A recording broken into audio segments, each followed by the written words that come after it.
feeling at all that it is just clashes or banditry, you know. And I said, no, that the gap between these two scenes, you know, between the blood-soaked ground and the air-conditioned denial, is where we live today, and we have to face the reality. So that was why I dedicated this space, so that we can really understand this gap. Why are they lying? Even when the evidence is overwhelming, why are they lying?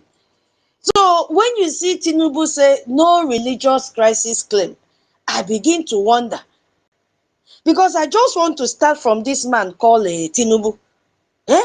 In the recent meeting he had with the prominent Christian leader, Bishop, what is his name? Justin.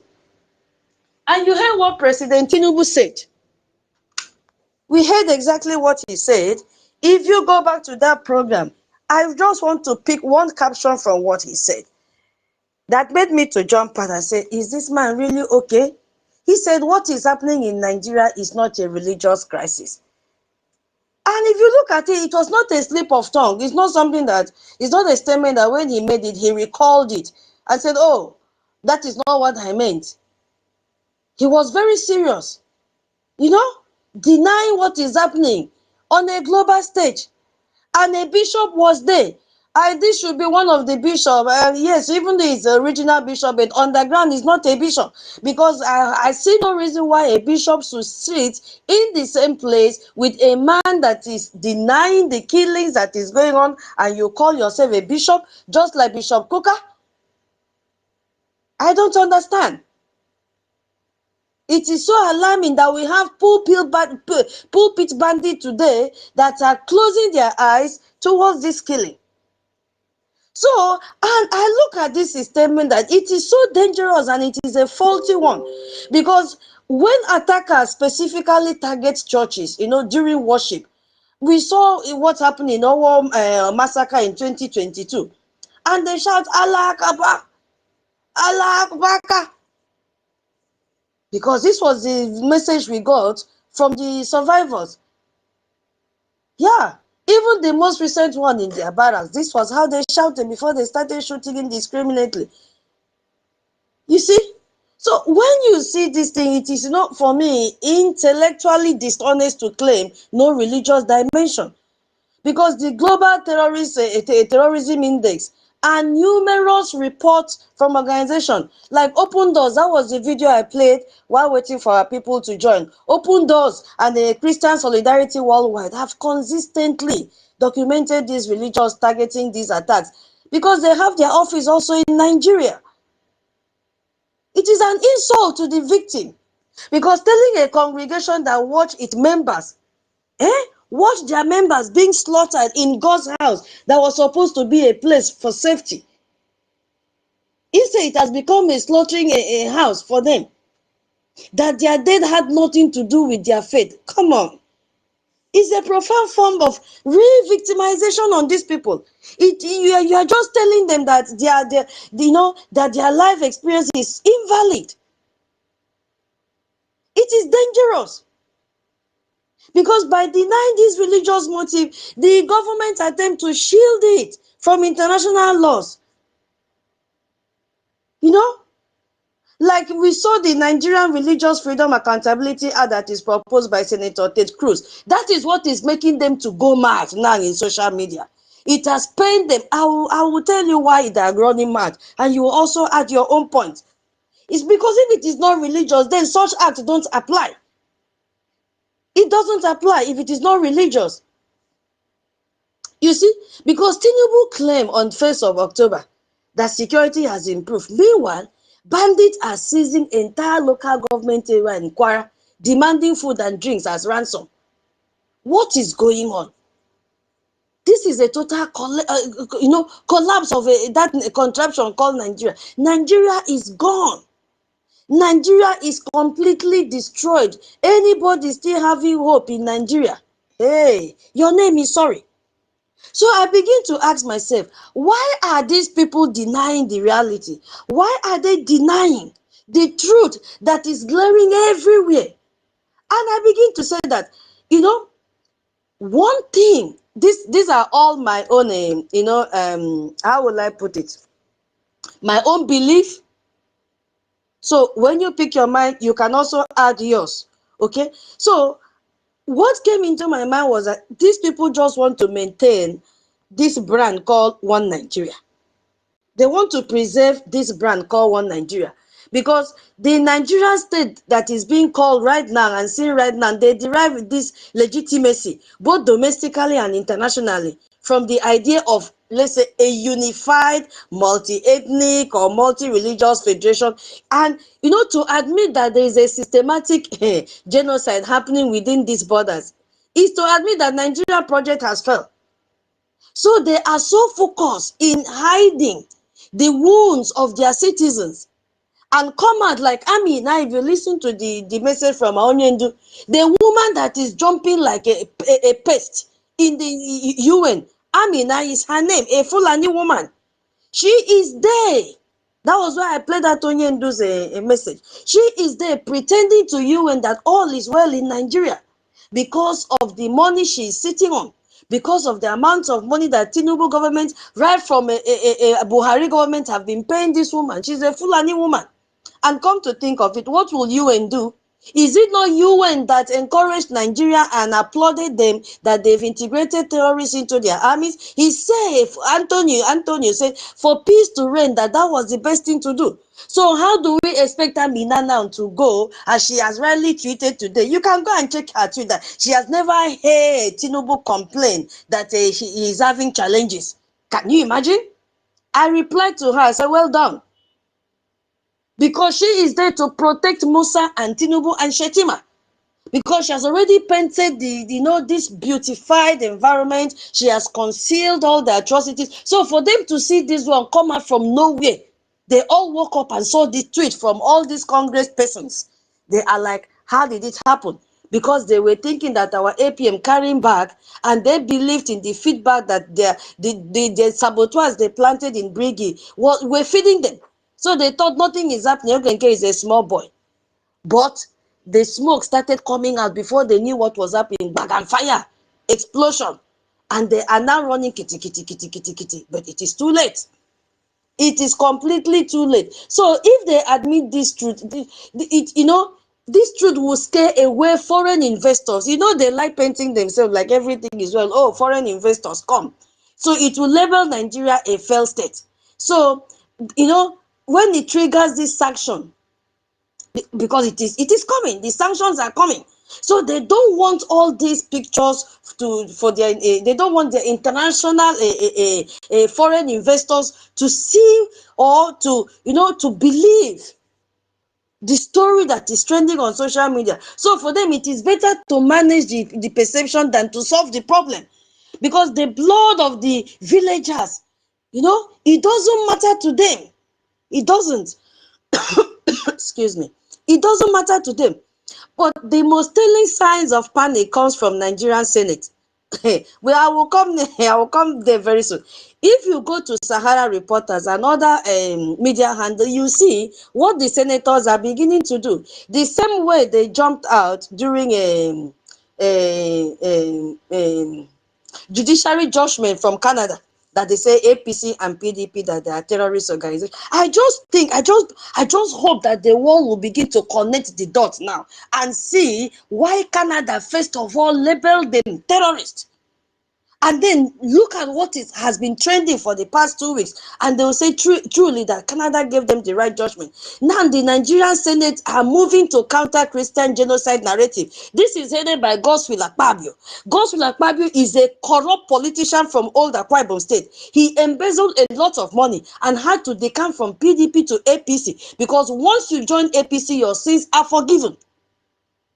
So the same template he used to switch to APC from PDP is what he wants to use now to bury the truth. But guess what? This message is everywhere. In fact, we are not even the one talking about it again. The international world leaders have taken this load from us and said, let us be your microphone.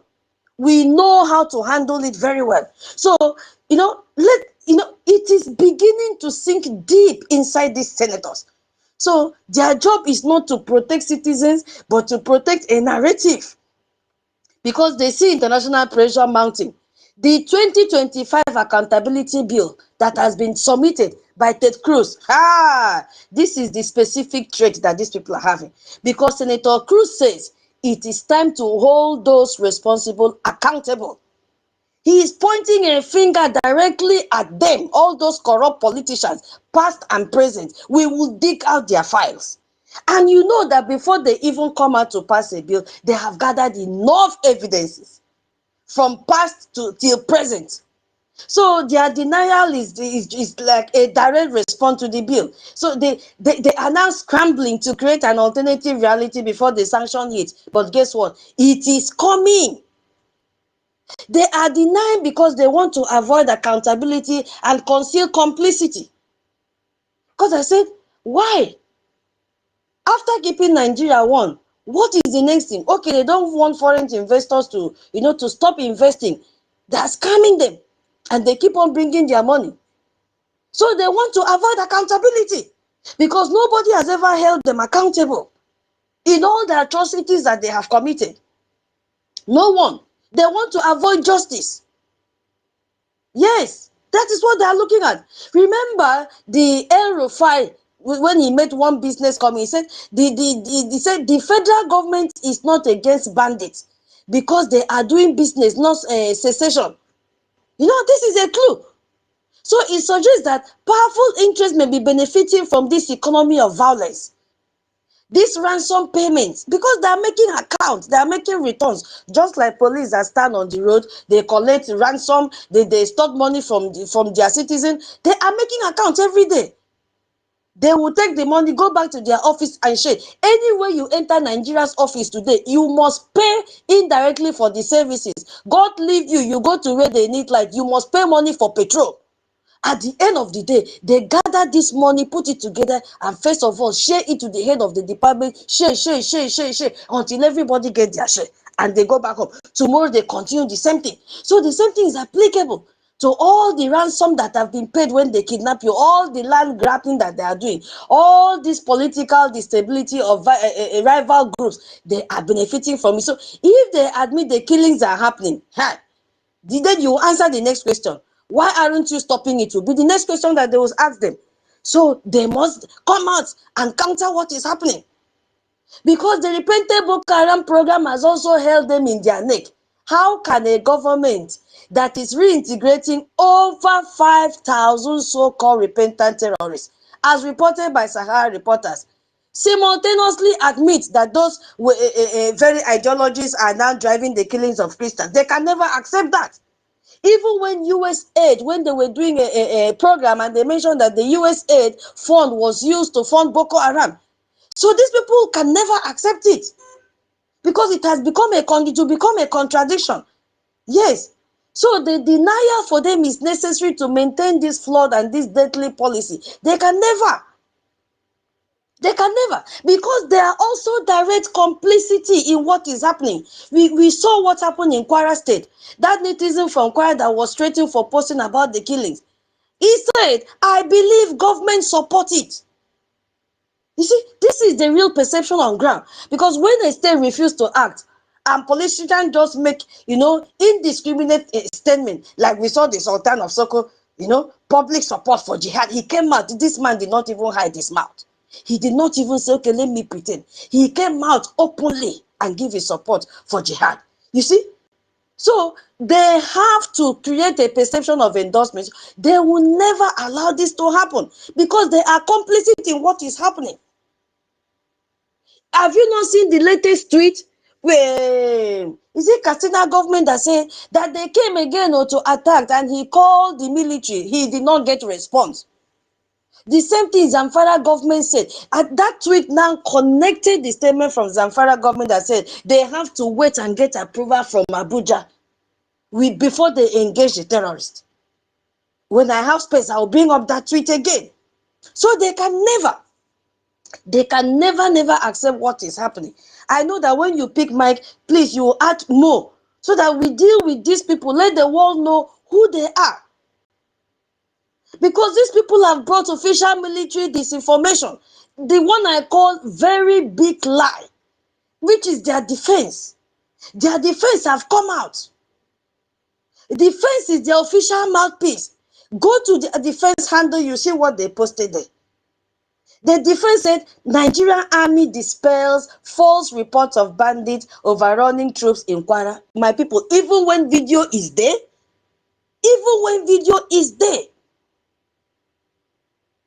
what are they doing? That people assume someone wouldn't dare to make it up. You know, it means that it must have some truth to it. They are not trying to win a debate with evidence. No, they are trying to overwhelm the truth with authority. Hey, I am the Nigerian defense. So my word, whatever I post, is the truth. That is what they are trying to do. That is what they are trying to do. So, no, you can read and see there is no specific, no counter evidence, no explanation of what actually happened. I want to compare it to the report made by Sahara reporters. Because me, I like comparison. Maybe it's the nature of my profession. Just bear with me. Oh, because when you compare, you really extract the truth from it. Now, when I compare that to, yeah, please just give me time. Oh, I will pass the mic to you. Sorry, I need co-host. So I don't know those of us that will stay long in case my internet. David, will you stay long? Should I send it and Biafra liaison? Should I send co-host to either of you if you stay long with me? David, are you there?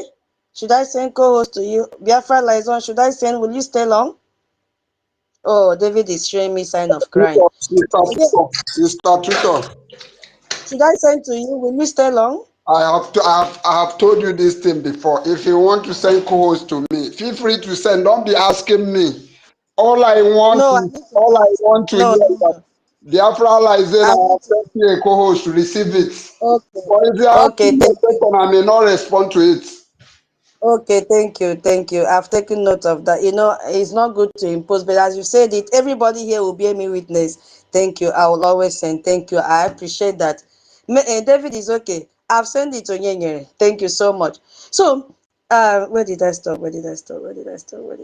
Yeah, I wanted to compare to the message or report from Sahara reporters. Sahara reporters said bandits. Listen to the report. Okay, let me go back to Nigerian defense. Nigerian defense said Nigerian army dispelled false reports of bandits overrunning troops in Kwara. Now look at the report from Sahara reporters. Even though we don't also trust them 100%, but at least they normally try. Sahara reporter says bandits seized 6 machine guns. Point 1, they were so specific. 6 machine guns. Point 2, 30,000 rounds of ammunition from Nigerian army base as Air Force declines support. Very objectively. Now, look at it. 6 machine guns, 30,000 rounds. They mentioned the Air Force declined support. But you see, Nigerian Air Defense Headquarters, they never made mention to this.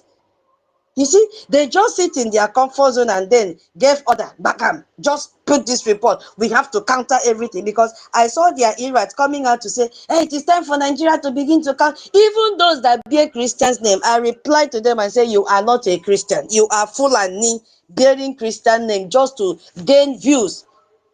You are not a Christian, because if you're a Christian, you will never support and say they should counter the real news that is spreading to save your life, if at all you are in that contraption. You see, so Sahara reporters have really shown that they are good journalists, at least to some extent. Let us give them credit, because their information is verifiable, objectively. Because we know that Sahara reporters has a long history of breaking stories that, later this Nigerian terrorist government will not admit, oh, it is true, we made a mistake. It was a mistake. We have been seeing it time without number. So I want to let people know that this is a deliberate strategy to create confusion. That is what they are doing. And they are doing it to also give their sympathizers a line to parrot, like Rini Omokori and all those ones that they have recruited. And the next thing they'll say, is it not Sahara reporters? They are reporting fake news. That is what they are doing. So what is their goal? Because these terrorist defense headquarters, they know that many Nigerians will see the two posts as I saw it. And I begin to compare the two. I said, no, this is not right. Because their goal is not to convince everybody that Sahara Reporters is wrong. No, no, no. Their goal is to create confusion. Because when the public is presented with detailed, frightening report from one side and a simple, authoritative report, sounding denial from the other, many people will throw their hands up and down and say, who knows what is the truth? Who knows what we should believe? That is what they are doing. It's all propaganda. You see? And this will become a victory for them. They would rather have their citizens confused than citizens who are certain. So they want them to be confused more, because a confused citizen does not demand action. No. Especially when they read it from their handle. They will believe that it is true. This is a psychological warfare these people are playing right now for the past few days. Psychological warfare. That is what they are doing. So now they can go into social media trade and simply repeat, but the Nigerian army said it was fake news. That is what they want their people to report. Nigerian army said it was fake news. Psychological warfare is playing out. That is what is playing out. An army that fights information, not bandits. They are fighting information, not bandits. They have repeatedly failed to prevent terrorists from overrunning communities, abducting hundreds of children from school, killing pregnant women, stealing weapons, and proving to be highly efficient in one specific battlefield. We have never seen them succeed anyone. But now their battlefield is the battling with information. That has become their battlefield. They are more decisive in dismissing a news report than they are in dispatching aircraft.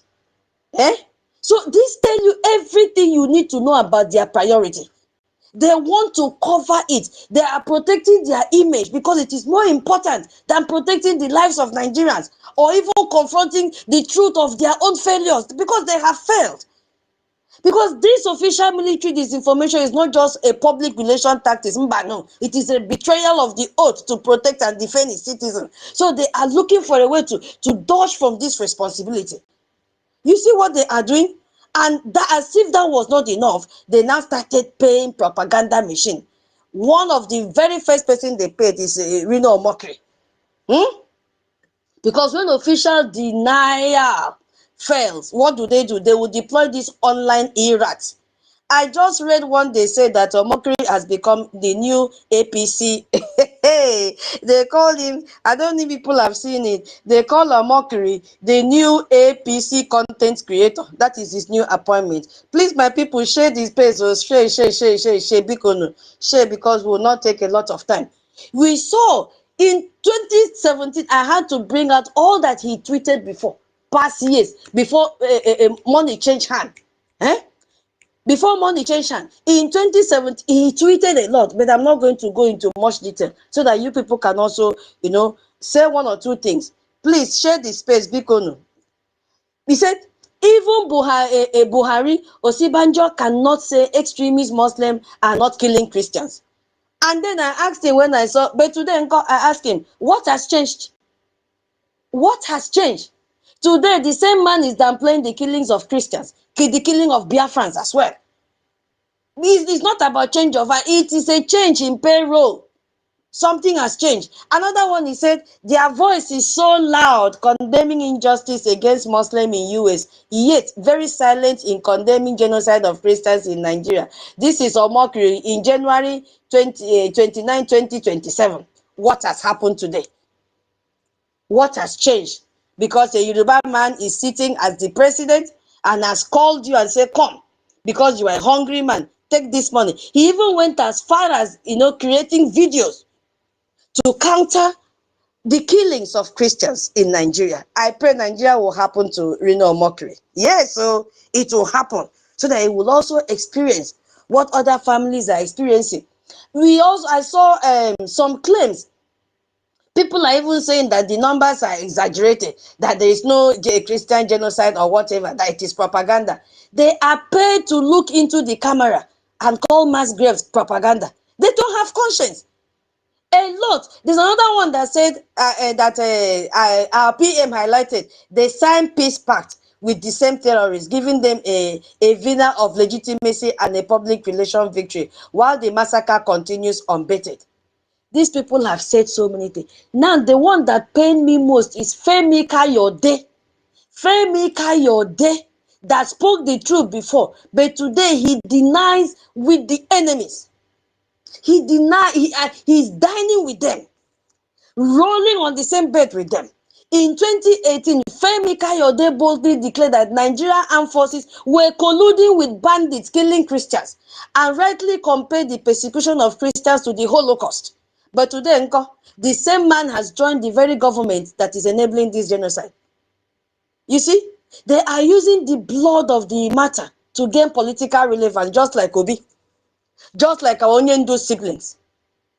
They are rebranding themselves, gaining relevance here and there, dining with our killers.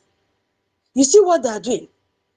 We also have a clear warning, because they try to erase history. But remember, in 2018, a former chief of army staff, General T.Y. Danjuma, stated unequivocally, said the armed forces are not neutral, that these people collude with the armed bandits to kill Nigerians. At that time, what did Femi Kayode do? At that time, Femi Kayode compared the plight of Christians to that of the Jews in Germany. Where are those voices today, Femi Kayode? Political prostitute. Where are your voices today? They have been silenced. The government recruits people to counter this narrative, and you are one of them. Shame on you, Femi Kayode. Shame on you. Shame on you. There is this international reckoning that fear Nigerian government most. I will look at this point, then I'll pass the mic to you. Because for years, there has been cries from villages in our region, Biafra land, in southern Kaduna, in fact, in all over the Nigerian state. Yes, there have been cries. We have seen communal clashes here and there, contained within the borders of Nigeria. And the government believed it could control the narrative within its own, using its own influence, like what the defense arm is trying to do now. They were dismissing international reports, but a critical threshold has been crossed.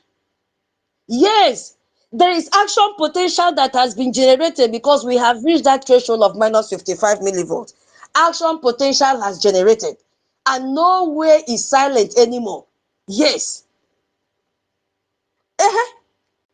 That is what is happening. A voice spoke out in the wilderness. Those voices started from our BRGIE. Started from our BRGIE. And then the senators now opened their ears to hear the cries, the pain that Nigerians are going through.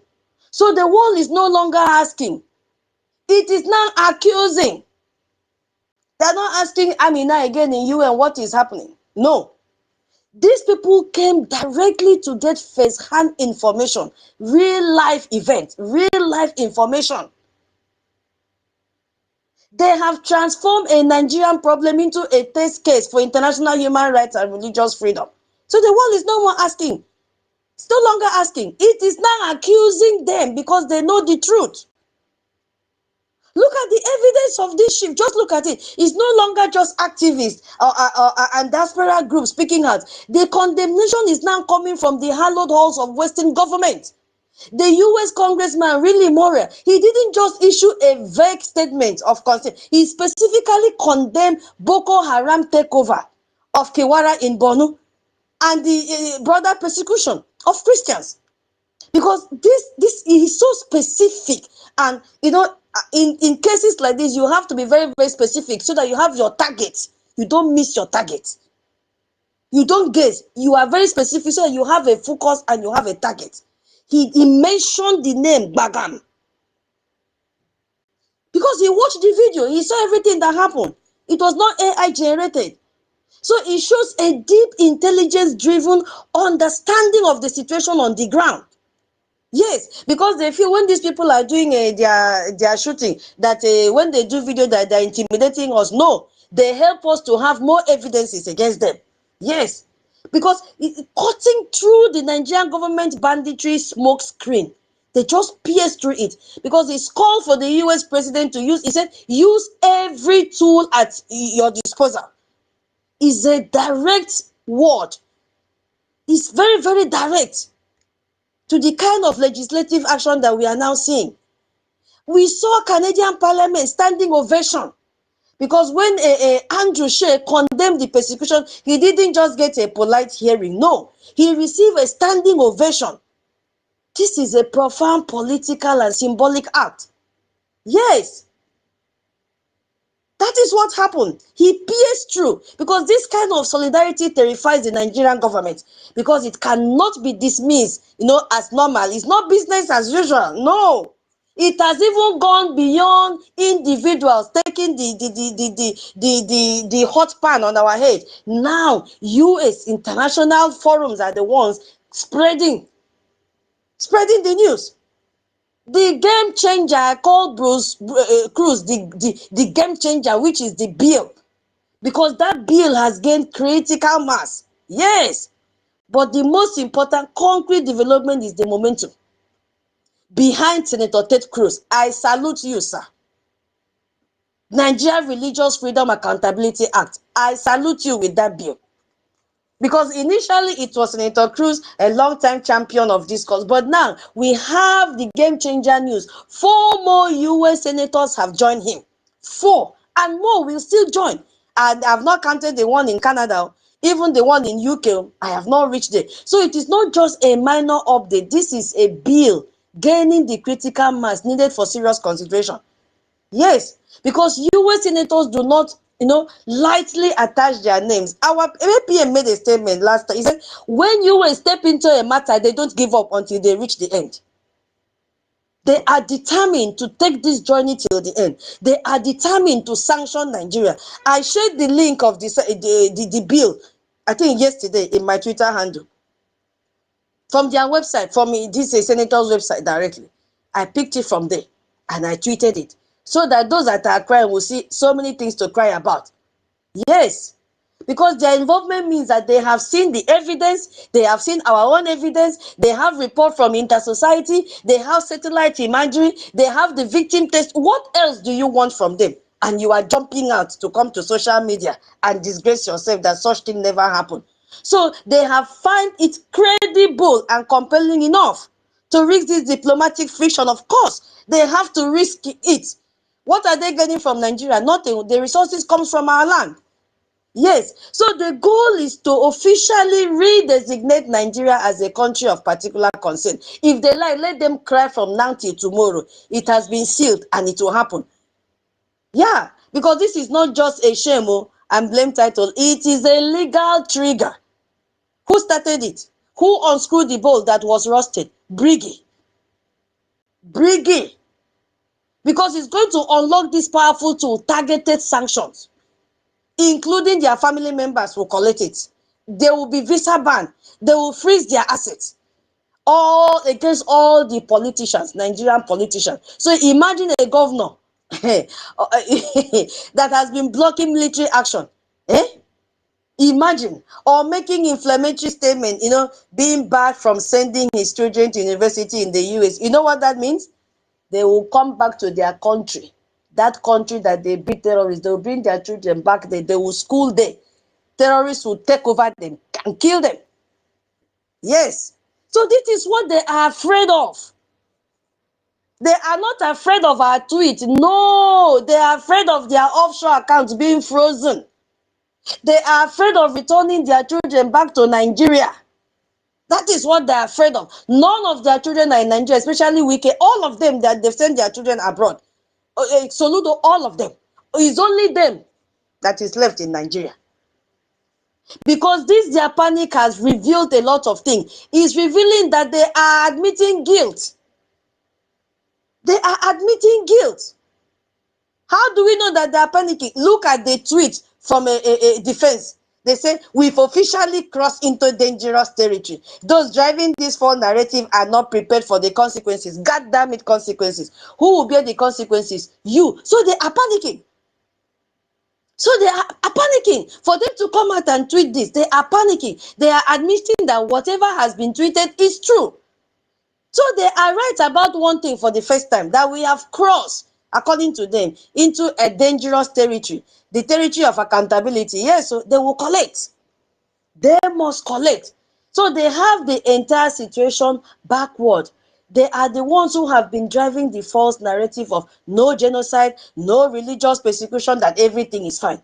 And this is they who are now utterly unprepared for the consequences, because whether they prepare or not, they must collect. They must collect the legal and financial consequences of Cruise's bill. They must collect. Because this tweet is not a warning to us. No, it is a cry of fear from within their own camp. The same way NGOZI is crying. Hey, because NGOZI is a member of their camp. Yes. So we have to be very, very clear that this international reckoning is no longer a possibility. It is underway. It is happening very soon. Because the world is no longer listening to these polished lies from Asurok. No. It is listening to the raw truth, verified evidence from mass graves. A lot. And I so much thank all Biafrans that have been tweeting every day. God bless each and every one of us. And I thank God for the strength and the data He provided. It is not easy, but you see Biafrans jump out, tweeting, sharing. At last, my people, God have heard our cry. God have heard our cry. Yes, because it is listening to the courageous testimonies we have amplified through the social media handle, the space, our King David, Mama Betty, Okute, all of them, Obi Chicago, all of them, they are not resting, sharing, holding programs, shouting, crying. Today, we are here, seeing the victory. Yes, because the addition of 4 senators to Cruz bill is a direct result of this evidence breaking through the wall of denial. It's not easy, because the Nigerian government propaganda machine is facing its most powerful enemy, the sovereign power of the United States Congress, armed with truth. They are armed with truth. They can never pay deaf ears. Let me stop here so that before I wanted to go to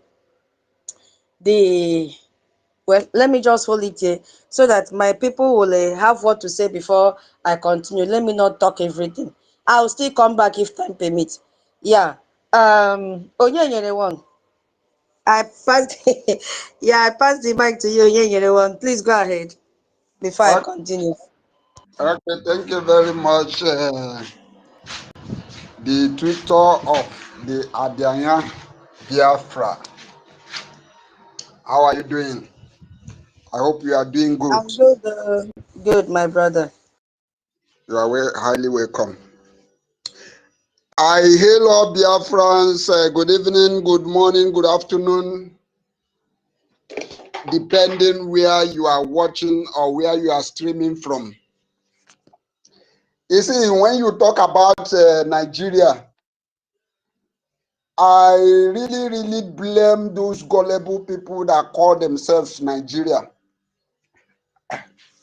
I must say that UK or British, they is anybody really, speaking? yeah, can't you hear? You cannot hear me?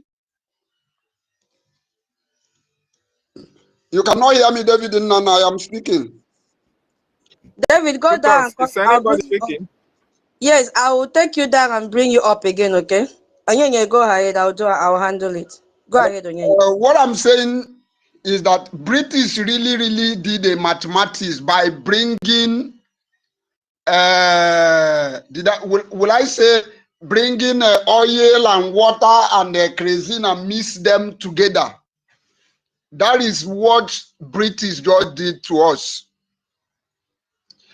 If our Biafran people who knows that Nigeria is not for us are still being taking money from Nigeria to defend Nigeria, how much more from Yorubas, who we know as the most lazy people on earth?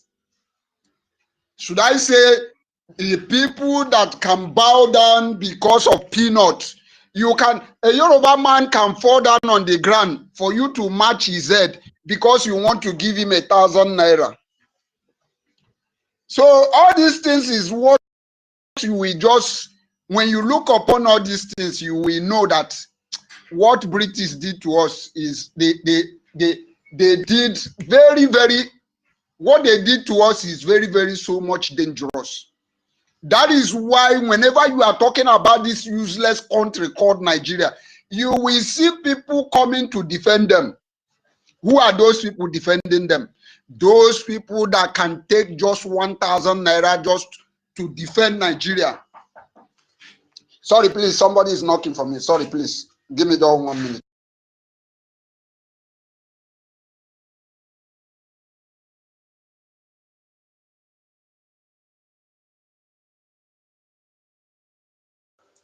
David, I've sent the mic. Did you get? King David, I've sent the mic to you again. David?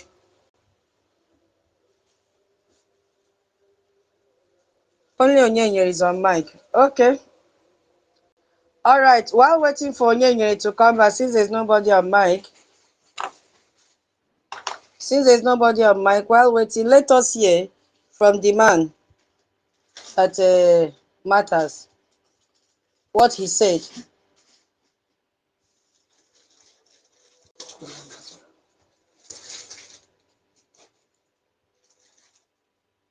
Legislation I introduced this week to protect Christians in Nigeria. Nigeria has seen a persecution of Christians that has been staggering. Just this week, over 60 people were murdered by jihadists, by radical Islamists in northeastern Nigeria. They executed soldiers. They went house to house. This pattern of targeting Christians, targeting Catholic priests, targeting individual men, women, and children is horrific. And my legislation would put real consequences on the government of Nigeria and those who are facilitating this persecution, put real consequences on them to change that. That was the voice of Senator Ted Cruz telling the world how he would deal with Nigerians, those that partake in the killing of Christians. Oh, senior citizen, your hand is up. Please go ahead before Onyenye will come back. Thank you. Thank you. I salute you, Tutor. God bless you for the work you're doing. Onyenye, I salute you. I salute everyone. I salute Eunice. Eunice is here. Ukute is here. Abi Chicago is here. Emeka Rabu is here. We're many here, guys. David Nnamdi is here. Betty, the minister, is here.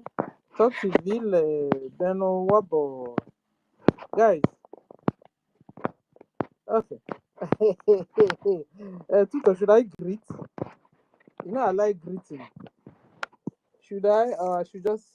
Okay, so I had Now yeah, you get mic. I salute everyone. And if you know the name they've given you or you have given it to yourself, and you like it very much, take it, bizarre. Okay, so I have saluted everyone. Okay, and so the topic, well, before I go to the topic, I had Ted Cruz speaking, and I wanted to tell him, sir, the only way forward with this nightmares, because I wanted to call it incubo, that's what the Italians call it. The only way forward with this incubo, with these nightmares coming from, with this massacre, with this subjugation, with this annihilation, with rapes, with the pedophilia that is happening in Nigeria, the only way out is to dissolve Nigeria.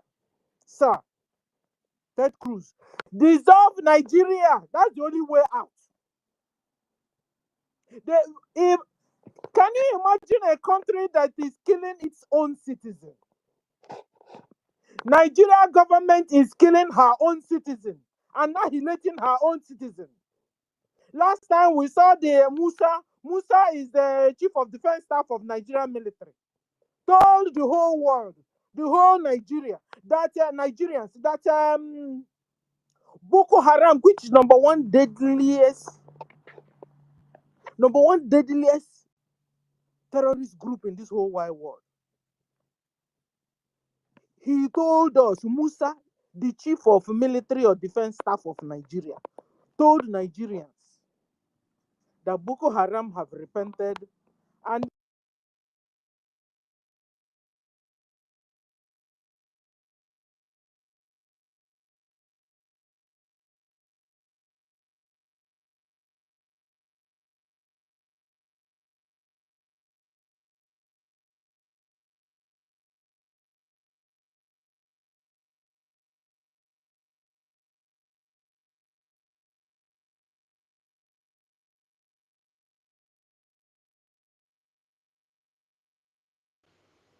Senior citizen, you are muted. We can't hear you again. Are you there? yes, so I'm here. Sorry, I had a distraction. Okay, so where did I stop? So, this thing is anointing. I can't remember where I stopped, but I know I have something. Warning to Musa.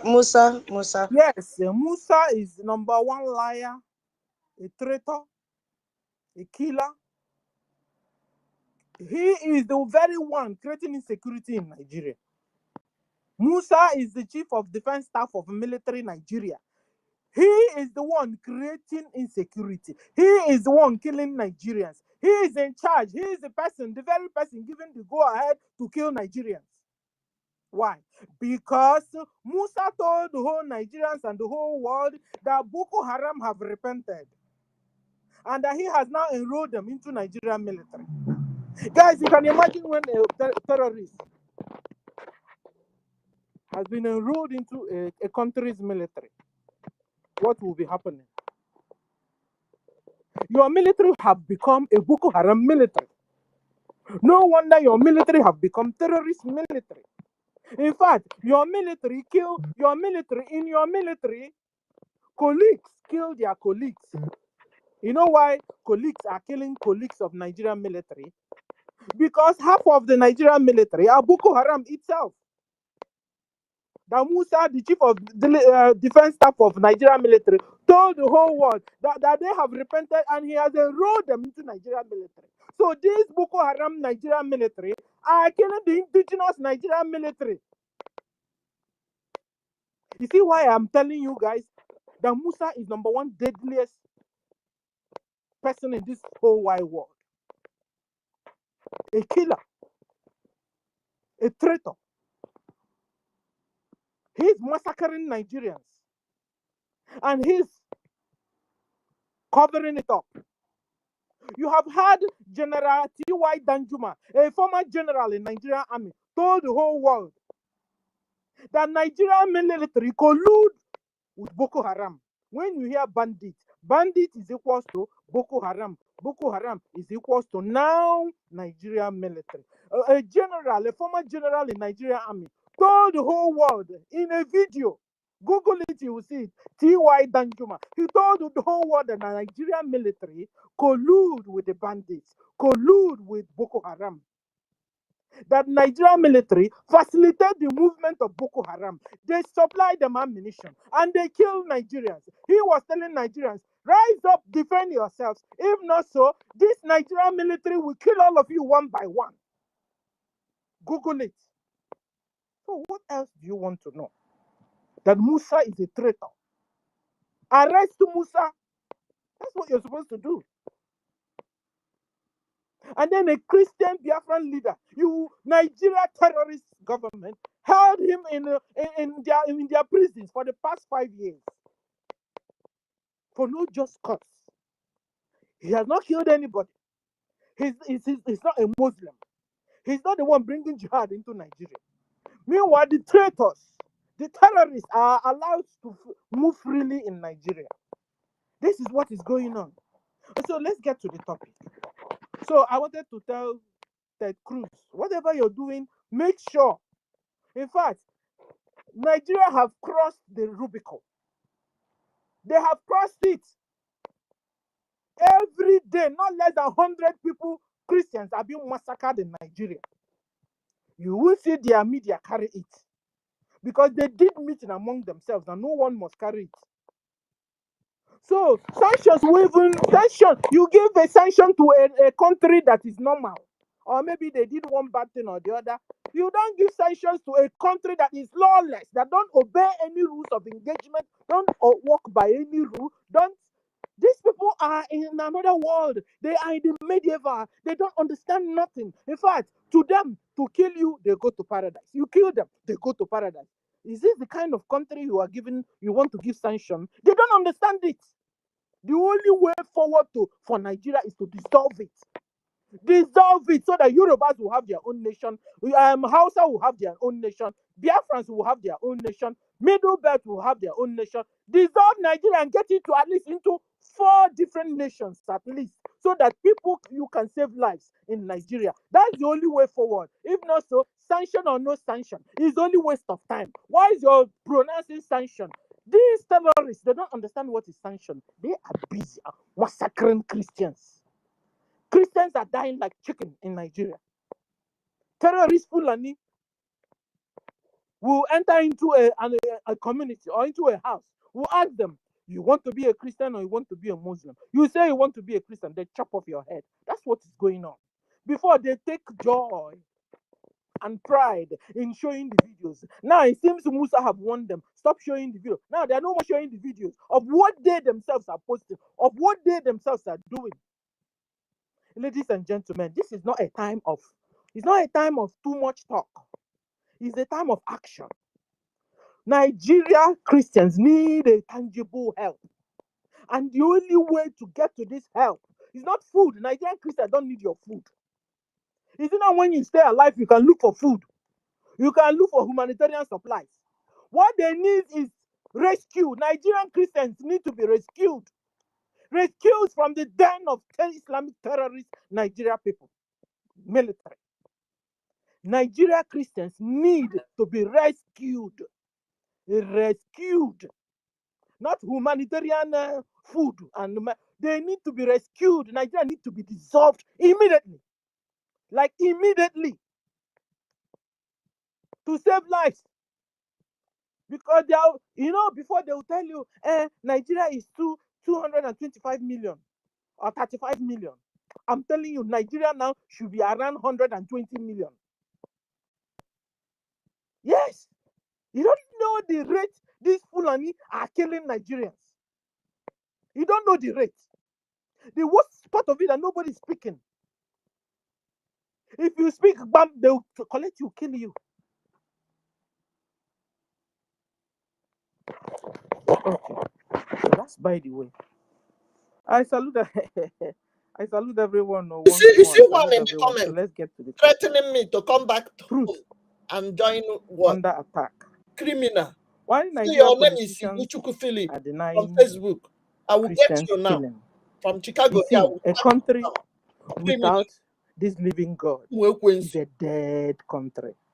Is a demonic when country. Nigeria happened to you, may your life devilish like country. Nigeria. And this is why in Nigeria you see abomination that's going why, on. That's why you see a Fulani herdsman will enter into a house, meet a pregnant woman, rape a pregnant woman, use a pen knife, sharp knife, tear open the pregnant woman's stomach and throw away the fetus inside. It's happening in Nigeria. It's in Nigeria. There's somewhere in Nigeria they call Obinze Barracks. Obinze Barracks is where Nigeria government itself, Nigeria military have a barrack in Nigeria that is called Obinze Barracks. A lot of it is somewhere like this is up to 4 different places. I just want to tell you only about Obinze Barracks. Obinze Barracks is where Nigeria government harvests the organs of Nigerians. There you see deep freezers everywhere. Nigeria can't boast of 24 hours electricity supply. But it's in Obinze Barracks you see 48 hours non-stop electricity supply. Why? Because these deep freezers are stocked with human body parts. And they want to make sure the light, it remains frozen until they are shipped into the world they want to ship it to in Obinze Barracks. And these human spare parts which Biafrans, my own brothers and sisters, body spare parts. That's what is going on in Obin's balance. Sir, Ted Cruz, you now know one of the reasons why you must dissolve Nigeria. Nigeria has become worse than Sodom and Gomorrah. In fact, God will have to go and apologize to Sodom and Gomorrah for destroying it. Because the sin of Sodom and Gomorrah is nothing to write home about compared to what is going on in Nigeria and in Biafra land. So, ladies and gentlemen, Nigeria, is this not this Nigeria where elephant flies? Is this not this Nigeria in their parliamentary? They will embezzle the money and with boldness. The congressman in Nigeria or parliament man in Nigeria will come out and tell you, hey, listen, this money, monkey swallowed the money. Well, with boldness, and nothing happens to. No question, no query. It's in this same Nigeria. So Nigeria have a foundation of lies. The very first election that was conducted in Nigeria was a lie, was rigged. So truth have delude them or elude them. They don't know what is truth anymore in Nigeria. They see a lie, they say it's a truth. They see truth, they say it's a lie. That's what it has been happening from the foundations of that Nigeria. And this is why Nigeria has never worked and functioned. Nigeria from day one has been a failure and continue to be a failure till today. It's still a failure. Forever, it will be a failure. Is this not Nigeria that can't even boast of just common good roads, common pipe-borne water, common 24 hours of electricity? Is this not this Nigeria that is killing her own citizens? Harvest their organs and sell it? Is this not these Nigerians that will kidnap their own citizen from abroad, bring it back to Nigeria, bring him or her back to Nigeria and do away with him? Throw him inside the prison and throw away the key into the oceans. The same lawless place. So truth have elude Nigeria. They don't know how to say it. They've never even tried. Nigeria itself was amalgamated under lies. So how do you expect them to know truth? They don't know truth. All they know is lies, failures, backwardness. They are living in the medievals. If you go there, you see their buildings are all brown from mud sand. You see their buildings all because they don't know, they don't paint, they don't know, they don't renovate. They even the vice president will tell you, I am not interested with your development. Just convert everybody to Islam. That's all he wants.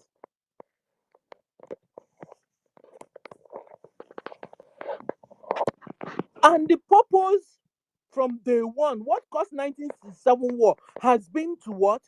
To Islamize all Nigerians. They didn't succeed. They massacred Biafrans like chicken. Well over 5 million Biafrans were massacred in that 1967 to 1970 Biafra-Nigeria war. Now, that same problem have crawled back because it has been the problem of Islamizing the Biafrans, Islamizing whoever, making everybody to become Islam. So they have been massacring Christians. That 1967 war is because of Islamization still. They lied and lied and lied and convinced the world to the extent that the world came with them to kill Biafrans. But let them go now and deceive the world again. No. With the kind of social medias now, they can't because the truth is out. Their lies is no more working. It's no more sticking. The world have now known that Nigeria is number one liar in the whole wide world. They kill their citizens and must bury them and cover it and shut up every media. And when I'm talking about their citizens, the people they are killing are the Christians. And these Christians come from Biafra. So they are killing Biafrans because they have made our lives miserable in Biafra land, in the so-called Eastern Nigeria. And all the Eastern Nigerians were running away, running to the Abuja, running to the north, running to the southwest and all those areas. Now the Boko Haram are making sure they are getting them, collecting them one by one, wherever they were hiding. In those outside Biafra land, they are collecting them and killing them. And so when you hear them that they are killing Christians, they are killing Biafran Christians. So the truth, sir, the only way forward if you want to do something tangible, dissolve Nigeria. Because these people don't understand nothing. They don't even understand your English. They don't speak English. They don't understand it. They can't break it down to themselves.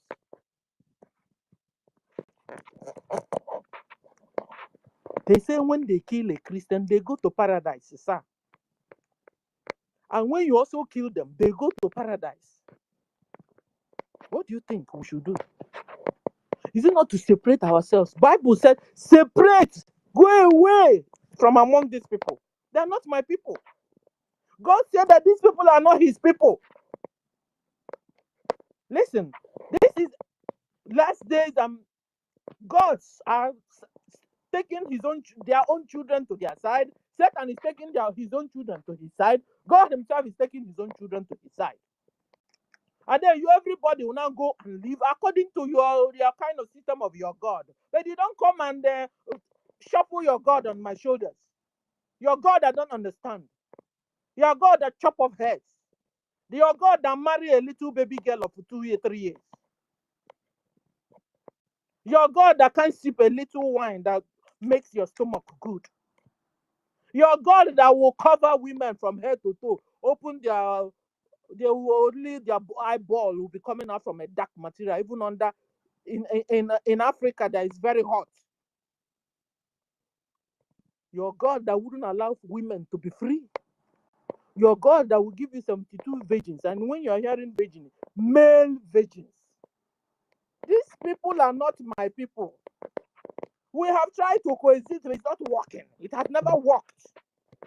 And the more you say you give them sanction, allow them to be very close to us, the more they kill us. We have an emergency situation here, sir. And that is to dissolve Nigeria. Because if not, by the time you guys will fully realize what is going on, maybe Fulani terrorist Islamic Nigeria government to have annihilated at least. Maybe Nigeria will be left with 80 million. Because already now I'm telling you, it's not less than or more than 120 million. Meanwhile, we used to be 235 or 25 million.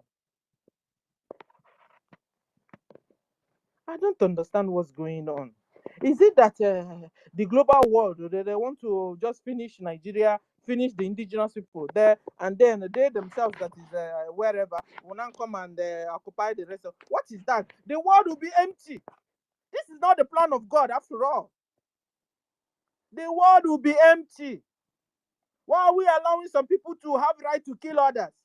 Terrorist Nigeria government collected the guns of hunters in Nigeria, particularly in the eastern Nigeria there and the southern Nigeria, collected all their guns and turned around and sent down Fulani herdsmen that are massacring them with AK-47. They themselves gave guns. And now Musa now turned around and told Nigerians, you know what? We can't protect you. Protect yourselves. How do you expect them to protect themselves? You expect them to protect themselves with their bare hands? When you have gone to collect their guns and AK-47, they will have used in defending themselves. You turned around and equipped and gave Fulani, Islamic Fulani, terrorist Nigeria herdsmen gun to be killing Nigerians.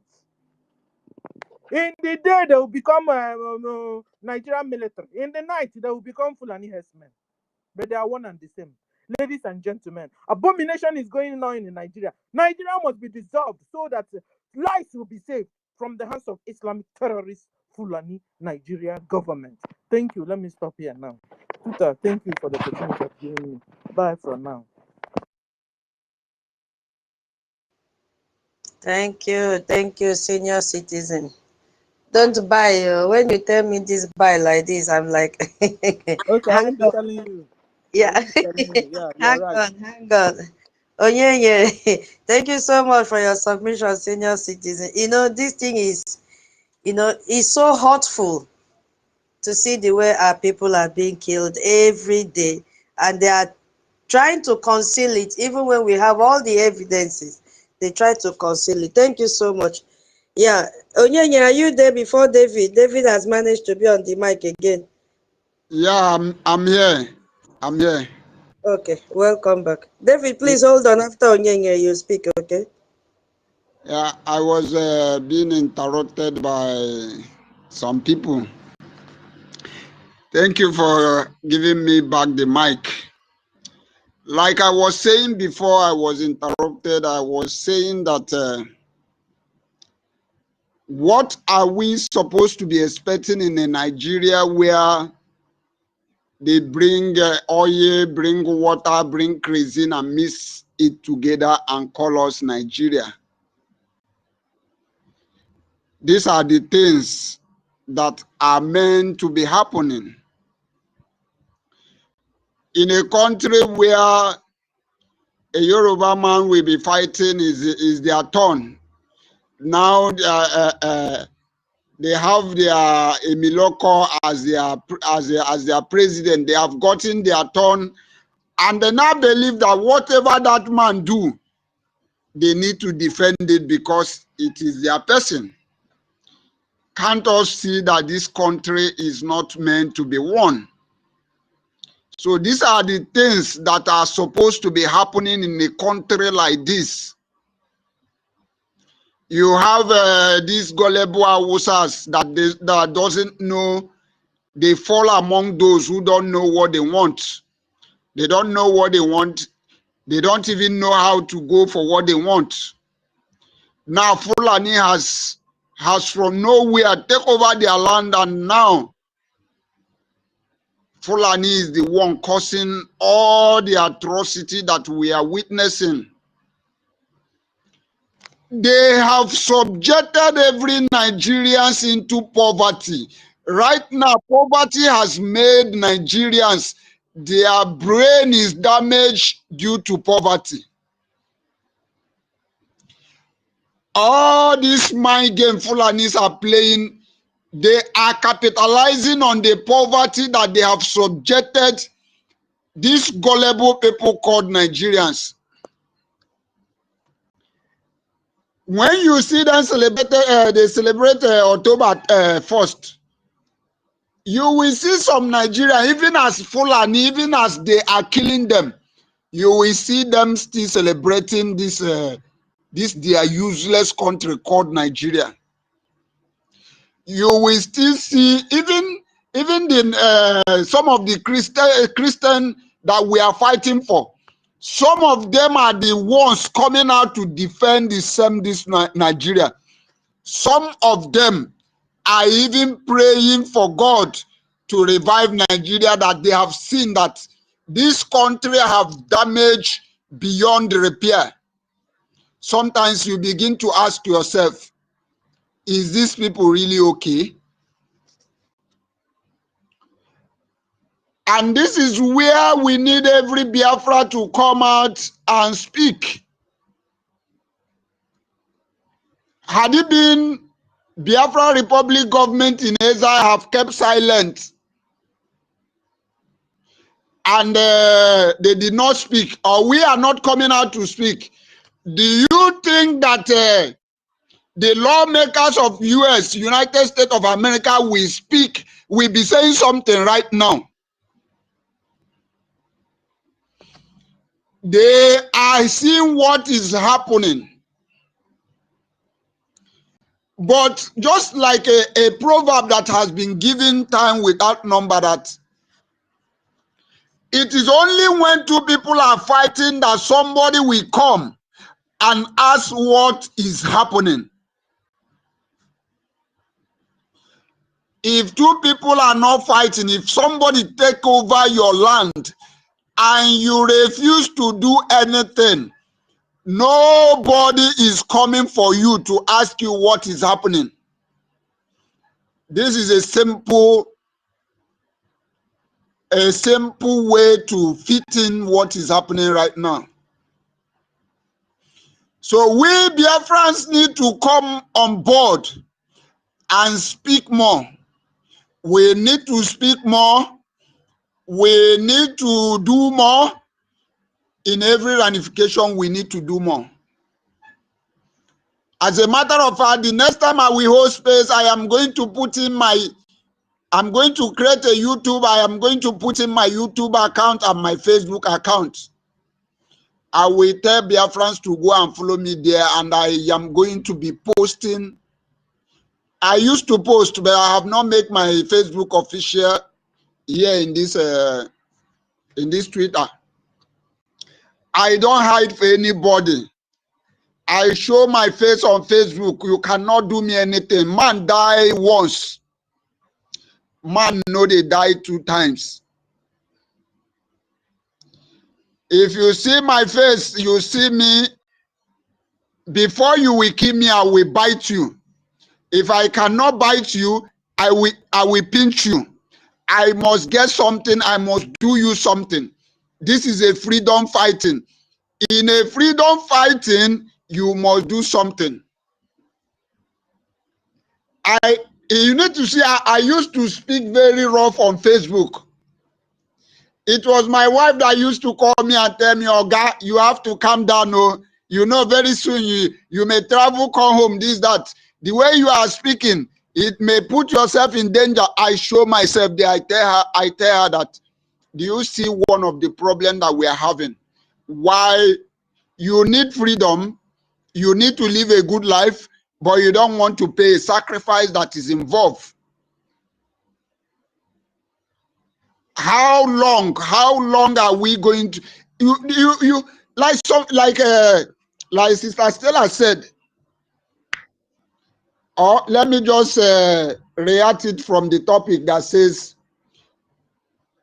truth under attack, why Nigeria politicians are denying Christian killing. What do you expect? What do you expect? Do you expect them to come and tell you that they are killing Christians? Have you caught a thief, and that thief tell you that, yes, I am a thief? He will deny. For some of you waiting for them to come and tell you, yes, we are killing Christians, you will wait to eternity. You are going to wait to eternity. It's like some of you don't know what these people have taken away from you. Sometimes when I am walking where I am walking, when I was speaking, somebody knocked my door because I am living close to my accommodation, where I'm working. So they can knock my door anytime. Sometimes when I begin to imagine, I begin to see, I say, I came from a country from where God blessed us so much. Why do I have to be doing what I'm doing right now? Courtesy of these useless people that call themselves leaders. I don't call them leaders. These people are not leaders. These people have taken what belongs to me and you. And we need to fight these people. It's like some of us don't know what these people have taken from us. Their children is in abroad. All of their children have their own house in abroad. Whatever they need, they have it at the beck and call. This is the resources that meant for me and you. Our money. That is what these people are sitting upon. And you expect them to leave that money. You don't know that we need to cut off their head before they will hand over what belongs to us. So I am not one of them that are expecting them to accept that they are killing Christians, because they are not going to accept it. The only thing that we make a thief accept that, yes, is when you have an evidence. You will present your evidence, you will publish your evidence. That is why so many offices have a CC camera. When you do something, if you want to, if you deny it, they will play the camera for you. When you now see yourself, that's how you will now carry your hand on your head. You no longer have any argument. That is what is going to happen to these useless people. Do you know what Opus Odema have done to us? Do you know why Soludo is doing everything possible to go back to that seat? And some of us are sleeping. Some of us will come to space and we sit down. We don't want to come and give our voice. You don't know that your voice matters a lot. Some of us, even to share the space, we need to plead. We need to plead before you can share a space. And you think you are doing anybody. It is even to your own gain that you identify yourself in this struggle, that you make yourself visible, that history may know you, that history may talk about you, that history may not forget that you, Onyenyere one, is in this struggle. You, Onyenyere, or you, Tutor, was the one who fought, who speak for this freedom of Biafra people. Don't you know that is a thing of joy? So I want to use this opportunity to call all Biafrans. If you are sleeping because you find yourself in Europe, you think that you have gotten it all. You don't know what you have done to yourself. Your thinking faculty is zero. You don't know that anything can happen. You don't know that you can be in a minute you can be deported. You don't know.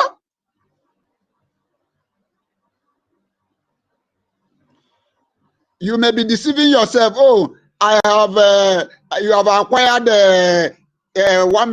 20 million or 30 million. That may be making your head to swallow.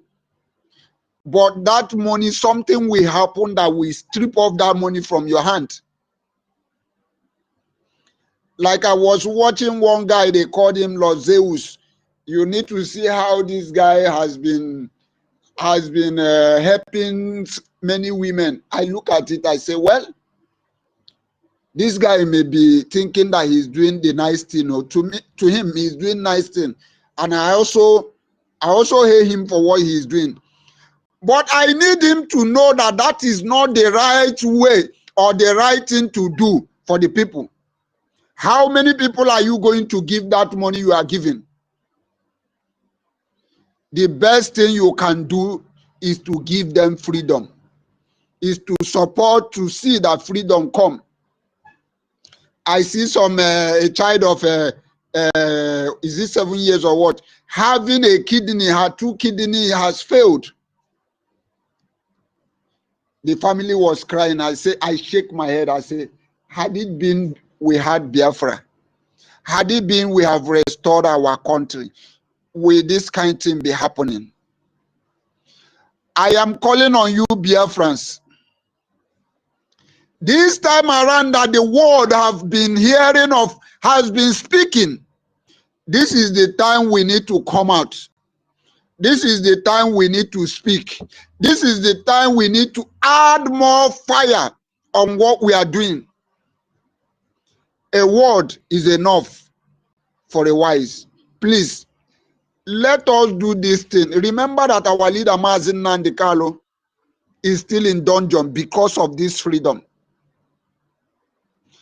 If you don't have anything motivating you, if you don't have anything encouraging you, remember our leader, Nnamdi, who has been, do you know what it means to catch somebody in a particular place for 5 years? Do you know what it means? Can't you use that to encourage yourself? if you are backsliding, try to use this thing to encourage yourself, to bring yourself back. What about our Prime Minister? These are the people you hate. These are the people you told them to ride on. Why do you want to forsake them? Why do you want to abandon them? Why don't you know that if you drop down now that you have abandoned these people?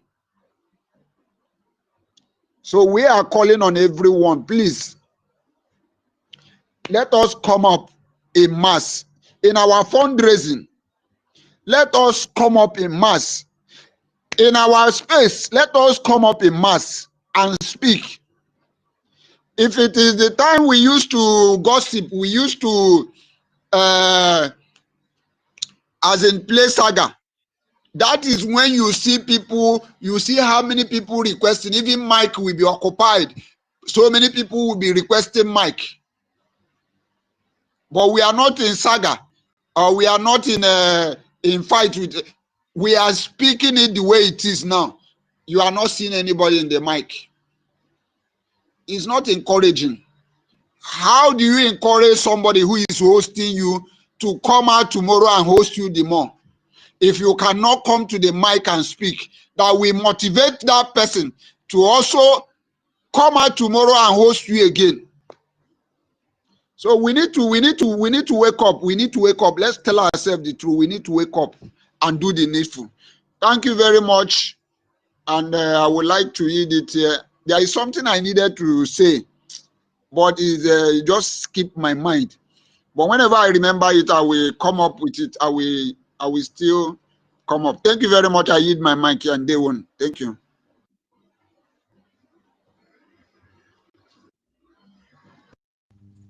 Thank you so much, Onyenyere one of Biafra land. Okay, you are the co-host now, but okay, let's pass the mic to King David. King David, are you there? King David, hey. Yes, can you hear me, please? Yeah, go ahead, please. Okay, thank you so much, our tutorial mistress. Please, 1 minute. Go ahead. I just got distracted. Okay, let's pass it to Ben. When you come back, I hope internet will allow you. Ben, go ahead. Are you there? I'm here. Yeah, go Good ahead. evening, all from my end. I really appreciate every one of you here. Welcome. I'm just so speechless. I really don't know how to thank you enough. And I'll have to really reiterate that you are all doing this for me. It's my freedom. I just want to address very, very quickly this very topic: truth under attack. Why Nigeria politicians are denying Christian killings. Let me tell you, it is very important that you made this a topic. But I also want you to know that their denial is part of the proof. It's part of the evidence that they are guilty of what's going on. At this point, we are no longer at the level of let me just use this that Martin Nnamdi Kalu's time to narrate or drive this home. You see, when Martin Nnamdi Kalu was home, moving from one corner of Biafra land to the other, trying to get us all together and to get people to understand that we are one, irrespective of the political divisions and the colonial masters' intentions to have us split in pieces. People actually thought, oh, after gathering us together, Martin Nnamdi Kalu will now declare Biafra there. And we all start saying, oh, Biafra has been declared while at home. But they didn't know that the mission then was just for that very information to be passed, for people to get well informed about who they are. And they know exactly where our territory, the areas that are included in our map. But, as those things were going on, it got to a point that when Martin Nnamdi Kalu was finally taken by the enemy, kidnapped in Kenya, they said, oh, can't you see? He was just going around making noise. But what they didn't know was that before he was ever taken, his mission had already been accomplished. Mas Simon Ekpa showed up and they came up again with this kind of situation where people were now like saying, my Simon Ekpa, he has also been arrested, and Biafra has ended. But what they did also know is that at the time they were saying all that Simon Ekpa, the Prime Minister, had already completed or finished his own mission as well. So at this time, I'm trying to drag that to this situation. These people, what they do not know is that at this point, they have all gathered together to deny the killings that are quite glaring to the world. What they do not understand is that the world had gone past that level where they will ask them whether it is true or not. I mean, the mission has been accomplished, and kudos to Biafra Republic government in Ezza. Kudos to you all. Tutors. In fact, you see, today I was just thinking, I was asking myself, could it be that, does it mean that something needs to fall apart for a better one to get up? Because I never saw this kind of fire at the time we had Van and Co. all mixed up in the so-called media. But here, when I hear tutors talk, I mean, I feel Nigeria vibrate, I feel Nigeria shaking. I want to tell you that Nigeria can deny all they care. The senators, the politicians, all can deny as much as they care. But what they cannot deny is the fact that there were more than 40 individuals killed at our church. If it is not Christian based, if it is not a target on the Christians, on Christianity, can they explain to us why the killings had to happen specifically in the church? And the people, and that wasn't just the only case. I'm just trying to remind the world of one of the instances, and there is something that is so important about it. You mentioned earlier about how these Nigerian ERAs, paid journalists, have gone out trying to explain, make the world feel like it is not Christian based or target on Christians, on Christianity. But the fact remains that you are right, because at the time when this issue was going on, there is this guy who is called Daddy Freeze. He always comes up with explaining the Bible. From there, he will go into politics and all that. So you understand that he's one of those individuals who are trying to keep Nigeria, maintain the status quo. But you realize that this guy is working for Nigeria. That guy at that time, he's from Yoruba. He's a Yoruba man. What this guy had to say that really marveled me, that actually got me off foot, is that he said, you shouldn't escalate it. He was talking to the Yorubas. He said, don't escalate it. Fulani terrorists have just walked into a church in Yoruba land, Owo Church, and they massacred everyone right there. And someone whose relatives have been killed turned around and told the world and told the people, do not escalate. Then I began to ask myself, what is escalation? What's the meaning of escalation? I mean, you've lost life already. What will the escalation amount to? What are you talking about? You're telling your people not to defend themselves, not to rise against the killers? And this is exactly what it is. Today, they are up again, but they are very late, because when my sister Titus was trying to pull our minds all together to FFK, that's Femi Kayode, that guy now, where's stomach face? That's who he is. When we are saying, I just remember so many things this was a guy who was promoting Nnamdi Kanu earlier without anybody knowing that all he was trying to do was to gain relevance so that Nigeria could use him to get whatever information they could get about Nnamdi Kanu through him. Nnamdi Kanu at that time was even saying, he's my friend, he's my brother, he's my this. He is a nobody. Again, you mentioned this guy, Ronald Mockery. I mean, the international community by now should have, because you see, the people we're talking to are not just people who live without data.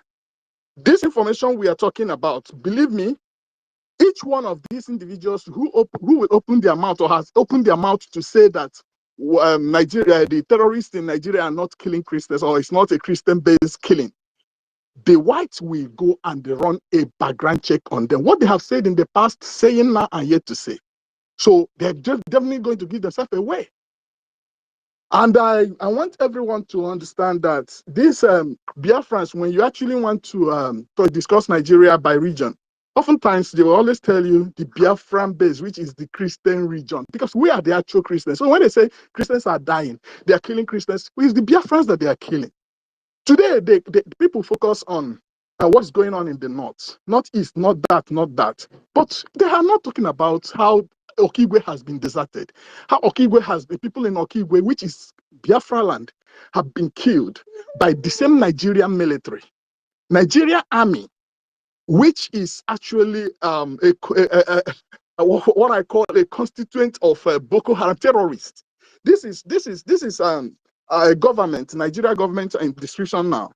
This is a government that brings terrorists, hardened criminals, hardened killers, and then tells you that it's going to reintegrate them into the military, into the defense. It's going to, in fact, they come to tell you they have repented, and you ask yourself, where do they have this, their rehabilitating unit, facility that actually bring these criminals automatically to repentance, and then they roll them into, and then when they do, they push them down to Biafra land with more sophisticated weapons than they had when they were even terrorists to massacre our people. Now, if they are in doubt that the terrorists are killing people or killing the Christians, are they also going to deny to the world things that have been on newspaper about how they've been integrating terrorists in thousands into the army? What are they actually trying to deny? What aspect of it are they going to deny? And just like my sister Tito said, they are not really so afraid of all these things. We're more concerned about dead crews. The sanctions coming is going to hit them hard. And we're waiting. We can't wait to have it come. Thank you very much. I'll hand my mic here now. I think King David was about taking up.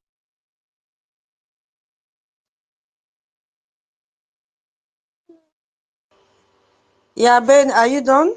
Yeah, I'm done. Oh, it's like no one had me. Yeah, no, I heard you. I was just, Oh, okay. I know you spoke for a long time. Okay, now you want David to continue? Yeah, exactly. Thank you Okay. very much. Yeah. Yeah, King David, are you there? Yes, I'm here. Okay, thank you so much, tutors, the tutorial mistress. Okay, Thank you so much for hosting us once again. Biafran Lazem Malaysia Onyenyere one, I appreciate you. Benny, thank you so much. All the ministers in the house, Minister Betty, I see you. And all the ministers of BRGIE, those who are here, the most articulate Minister Snow, COS to our acting Prime Minister, Minister Love, Akubudo, I see you as well. Thank you so much for being part of this program. Biafrans, wonderful people, the dice is now cast. All the preachings, all the broadcasts of our leader, Nnamdi Kanu, the message have been reverberating through the Prime Minister, through the acting Prime Minister, through the Biafran Republic government in exile media, and now the world is getting the message. We are really very, very happy that our voice is now being heard. But before I continue, please, if you have not shared this space, I don't know the reason why you will join us in a program like this of such magnitude, a program where we want our people to know what is actually happening, a program that we want to use to open the eyes of those who are sleeping, and as well trying to let those who are sitting on the fence to come down from the fence. When you join this program, the first thing you should do is to share it so that other people may join as well to get the message of redemption. Very, very important, because we are at war with the terrorist Nigerian state. And the reason why we are at war with them is because we represent the truth. And the Nigerian government represents lies. They represent evil. They represent anything bad. That is what Nigerian government represents. So the truth is under attack. Why are the politicians denying the Christians' killings? Just like our brother just said, when they talk about Christians, who are the Christians in that contraction called Nigeria? Majority of the people you call Christians in Nigeria are Biafrans.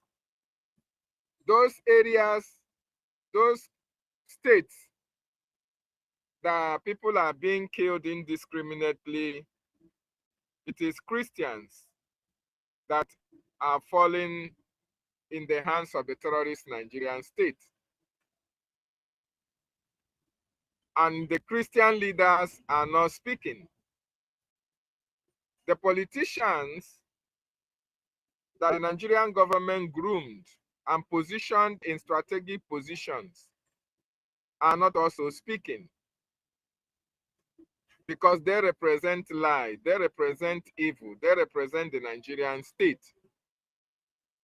So we are so happy that today all the efforts, all the sleepless nights of research of the brokers of our leader Nnamdi Kanu between 2012 to 2021 that he was kidnapped. All the sleepless nights of brokers of our Prime Minister Simon Ekpa Njoku between 2019 to 2024.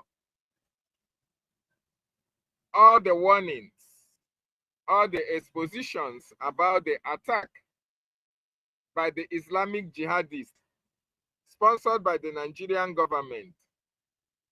People are now seeing it. People are now getting the message. And it's high time that when you get that message, you have to rise up and do the needful. The reason why our leader Nnamdi Kanu was kidnapped from Kenya is for the truth that he has been saying, for them to, cage the truth. It's for them to prevent Nnamdi Kanu from exposing the evil of the Nigerian terrorist state. Because the broadcast of our leader Nnamdi Kanu was opening the eyes of so many people, including those who were blind, including those who were bereft of reasoning.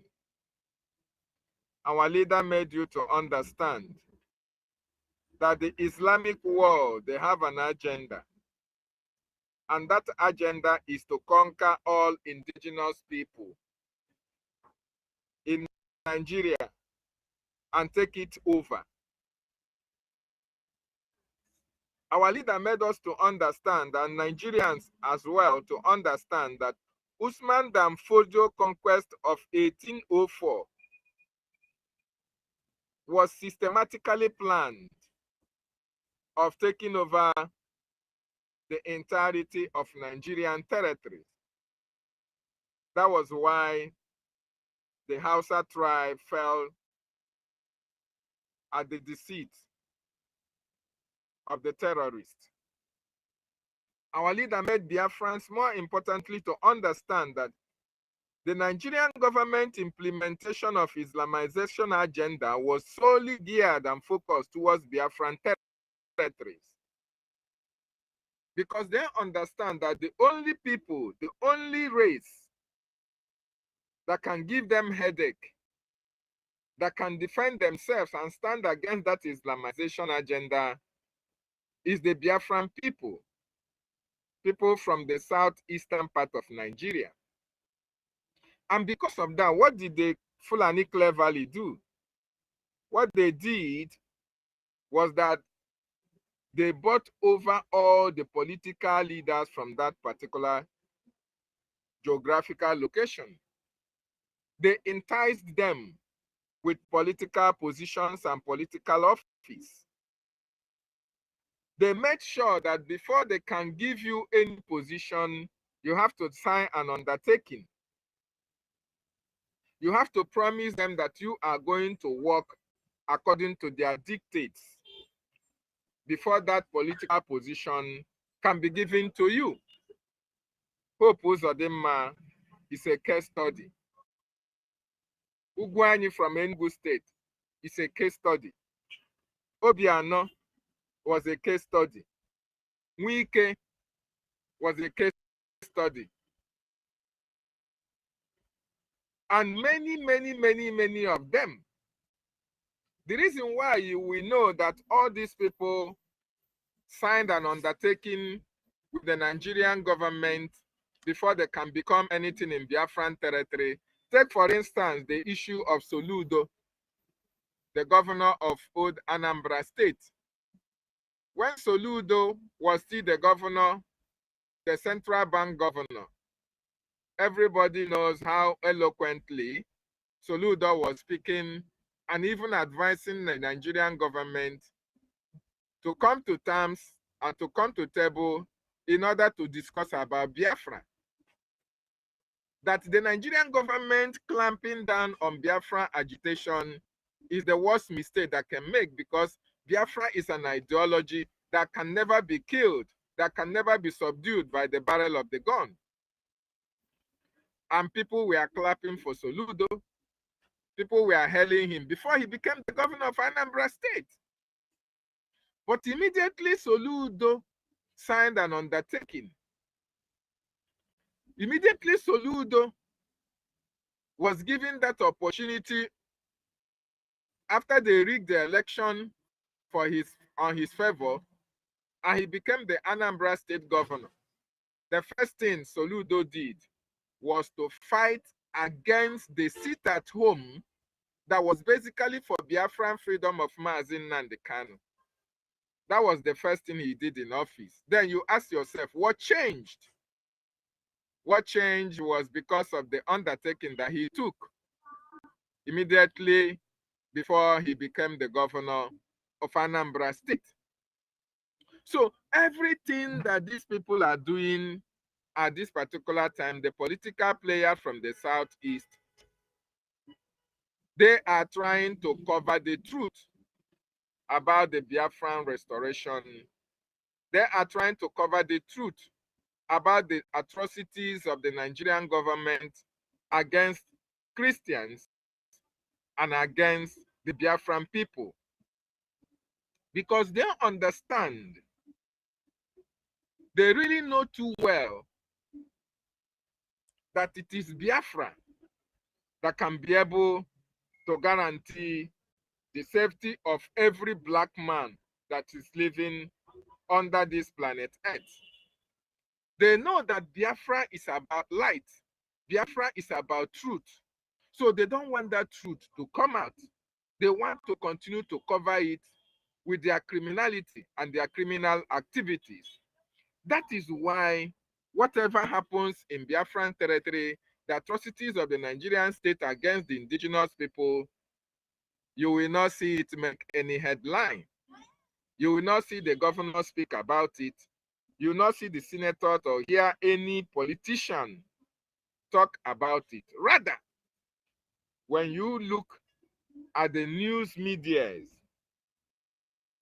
the print media of the Nigerian terrorist state, whenever anything happens to any Fulani man, whenever it is about Fulani and promoting their evil agenda, you will see the governors talking about it.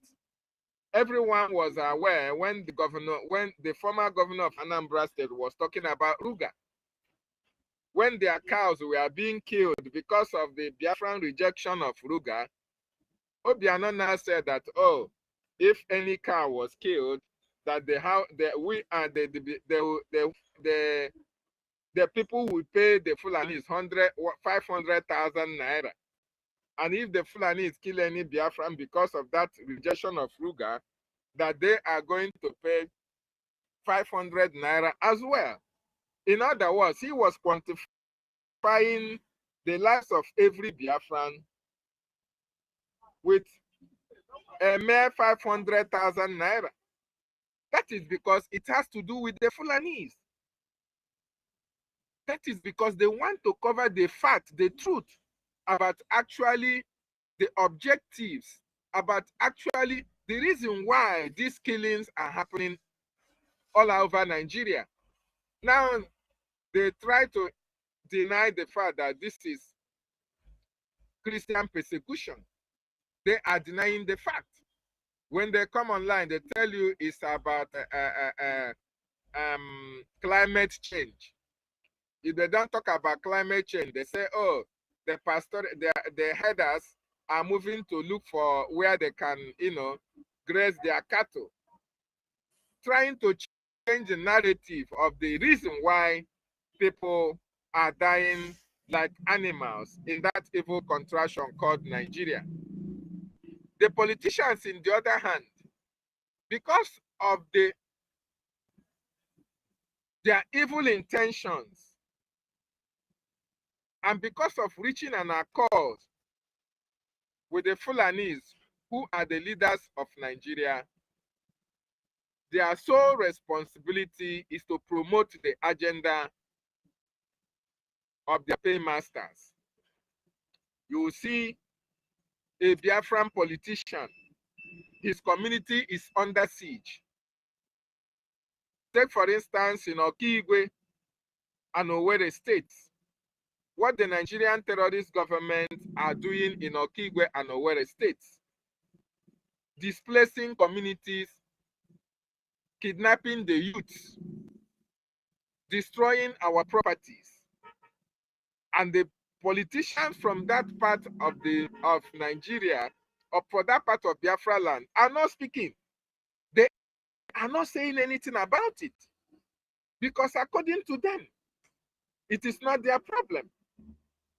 Their problem is anything that concerns, projects, anything that concerns Fulani, as long as the Fulani can give them a road construction, as long as the Fulani can give them to build government houses or to renovate it, to build roads, and they siphon money through that process, it doesn't concern them.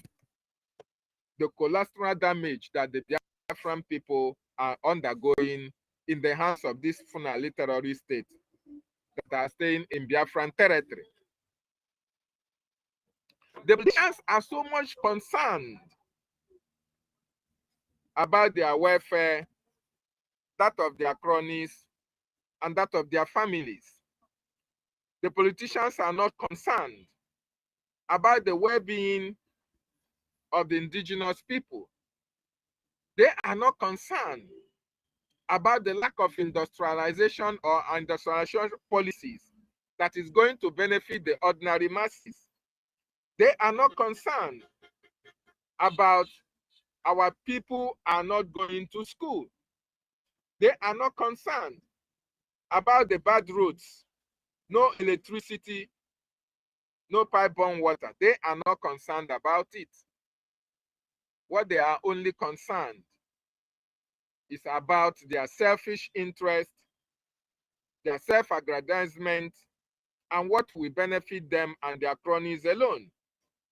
That is why they are denying the atrocities that the Nigerian government are committing in our land.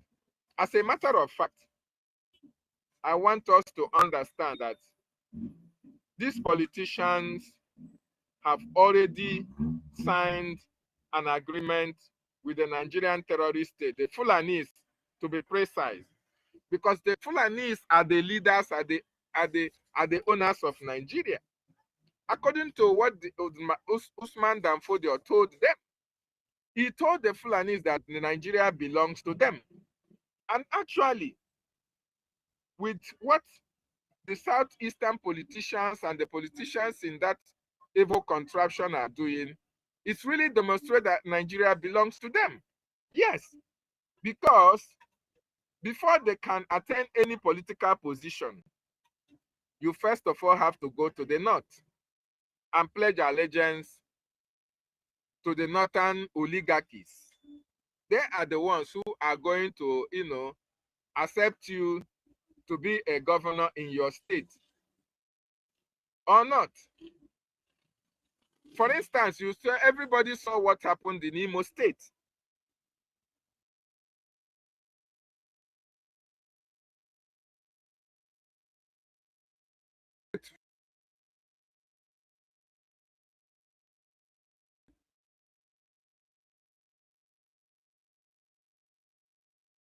and APC have already signed a pact with the Nigerian terrorist state.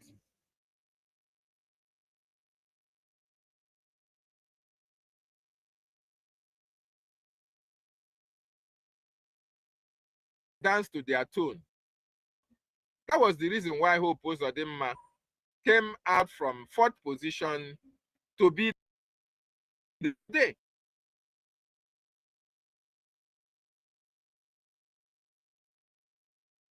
State. The status quo was never changed. And you don't expect Hope Uzodinma, who have already signed a pact with the Nigerian government, come and work for the benefit of the people, for the benefit of the Imo people.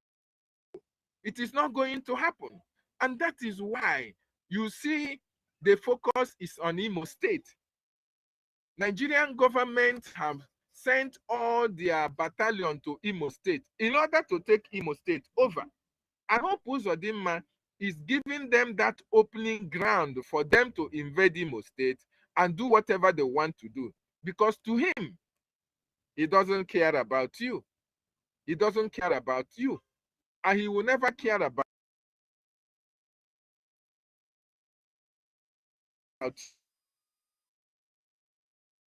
state. He's getting it from the Nigerian government. He is, meeting up their demands of coming to Imo State, kill as many people as possible, displace as many communities as possible, kidnap indigenes of Imo State and sell their organs, and nothing is going to happen. Nobody is going to hold anybody accountable, Hope Uzodinma or the Nigerian government, for their atrocities. Nobody is going to hold them accountable.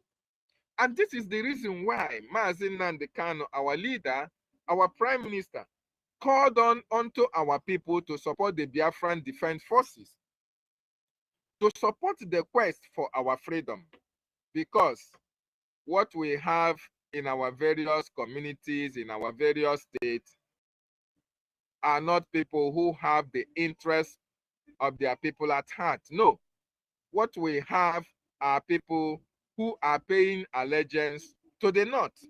What we have is a misbreed in Biafran territory. What we have are the enemies of our people. As a matter of fact, that was why our leader, Nnamdi Kanu, said that when Biafra is fully restored, that we are going to take DNA test in order to ascertain the parentage of all these people who are fighting against our freedom. This is very, very important. So, Biafrans, I want us to understand that what you see happening today has been what our leader, Nnamdi Kanu, started telling each and every one of us about 10 years ago. And today it's happening before everybody's eyes. The politicians are not truthful. The Igbos are not truthful. The PGs are not truthful. The local government chairmen are not truthful. All these politicians, even the pastors and the GOs, all of them are politicians. All of them are Nigerian government agents in our land. And they are not going to fight for our freedom. They are not going to support our freedom. Rather, they are going to support the Nigerian government to destroy the freedom which we are fighting. And that is why they know that we are predominantly Christians. That is why anything that concerns the Christian community, all these politicians are not going to say anything about it. They can even deny that it never happened. If not for the advent and the consistent postings and writings and consistent broadcast of the Biafran Republic government in exile media platforms, most of this information will not come into the public domain. They tried as much as possible to hide it. They try as much as possible to prevent people from knowing what is happening. But thank God we have a media that is so versatile and goes very deep in order to bring this information to public domain. And that is why through the actions and activities of BRGIE media and that of the attorneys and our APM, that is why American senators and every other senator that has speaking out today, they have been able to get the message that actually what our leader Nnamdi Kanu started talking about since 2012 and what our Prime Minister Simon Ekwanjoko started talking since 2019 is actually what is happening in Nigeria today. And that is why at this particular time, Biafrans, what is expected of each and every one of us, now that our message is out there in the social media, is out there in Washington, D.C., it is now our responsibility to support our government, to support our freedom, to fund the Biafran Defense Forces, so that they are going to complete that task, which is evicting these terrorists from our land and delegitimizing them so that Biafra will be restored in our own time. Thank you so much. As I am getting distractions here and there, I want to use my mic for now. Thank you so much, tutors. I use my mic. Thank you so much, King David, for your submission. Thank you so much. Yes, you have, added a much spice to it. Yeah, my people, you see what we've been talking about? These people are so shameless. They say that the Senate will discuss a motion on Tuesday when they resume their plenary session. And just imagine what they're asking. This motion is introduced by this one they call Senator Ali Ndume and supported by Senator Sani Musa Aliyo and Ibrahim Bomai. And they want to address allegations of systematic genocide against Christians in the zoo country. And the title of the motion is Urgent Need to Correct Misconceptions Regarding the Purported, they say purported, Christian genocide narrative in Nigeria and international communities. And they urge the federal government, especially the Ministry of Foreign Affairs and pertinent security agencies, to employ a data-driven strategy in their public communication. Does Nigeria have data before? Where will they get the data from? And a very quick one, the senator urged the Foreign Affairs Ministry and security agencies to provide accurate casualty numbers from where, and then detailed contextual report from where, and result of investigation regarding victims of insecurity. This has never happened. Anything they release, everybody listening to us in BRGIE space know that whatever Nigerian terrorist government release are all cooked numbers, cooked figures. They don't even have databases of their own citizens in their country. The only data they have, if at all they have, are the number of terrorists that they have brought into Nigeria to be killing Christians. That is what they are good at. I would say they have their data because when they get the weapons, they know exactly the number of weapons that they request from their sellers. And then they will give it to the number of terrorists that they have brought in to Nigeria to kill Christians. And they say they are going to combat misinformation both within the country and international. Senator Ndume, along with other co-sponsors, stated that their proposal aims to address and rectify an issue of dangerous misrepresentations of the country's security challenges as a campaign against Christian genocide.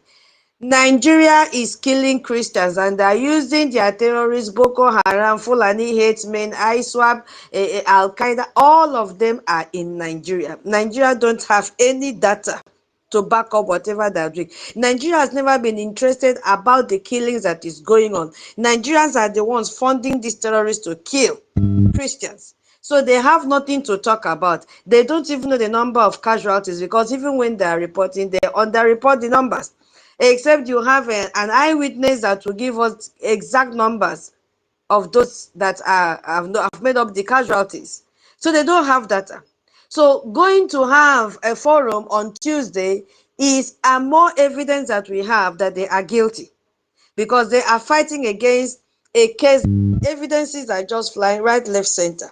So that is the update I wanted to give, that they have fixed date for that motion, according to them, on Tuesday. They say Miss misinformation, let me look at the second word they use, misrepresentation, misinformation, misrepresent. There is nothing like that. The Nigerians are liars, they are terrorists, beginning from Tinubu to the least person in their government.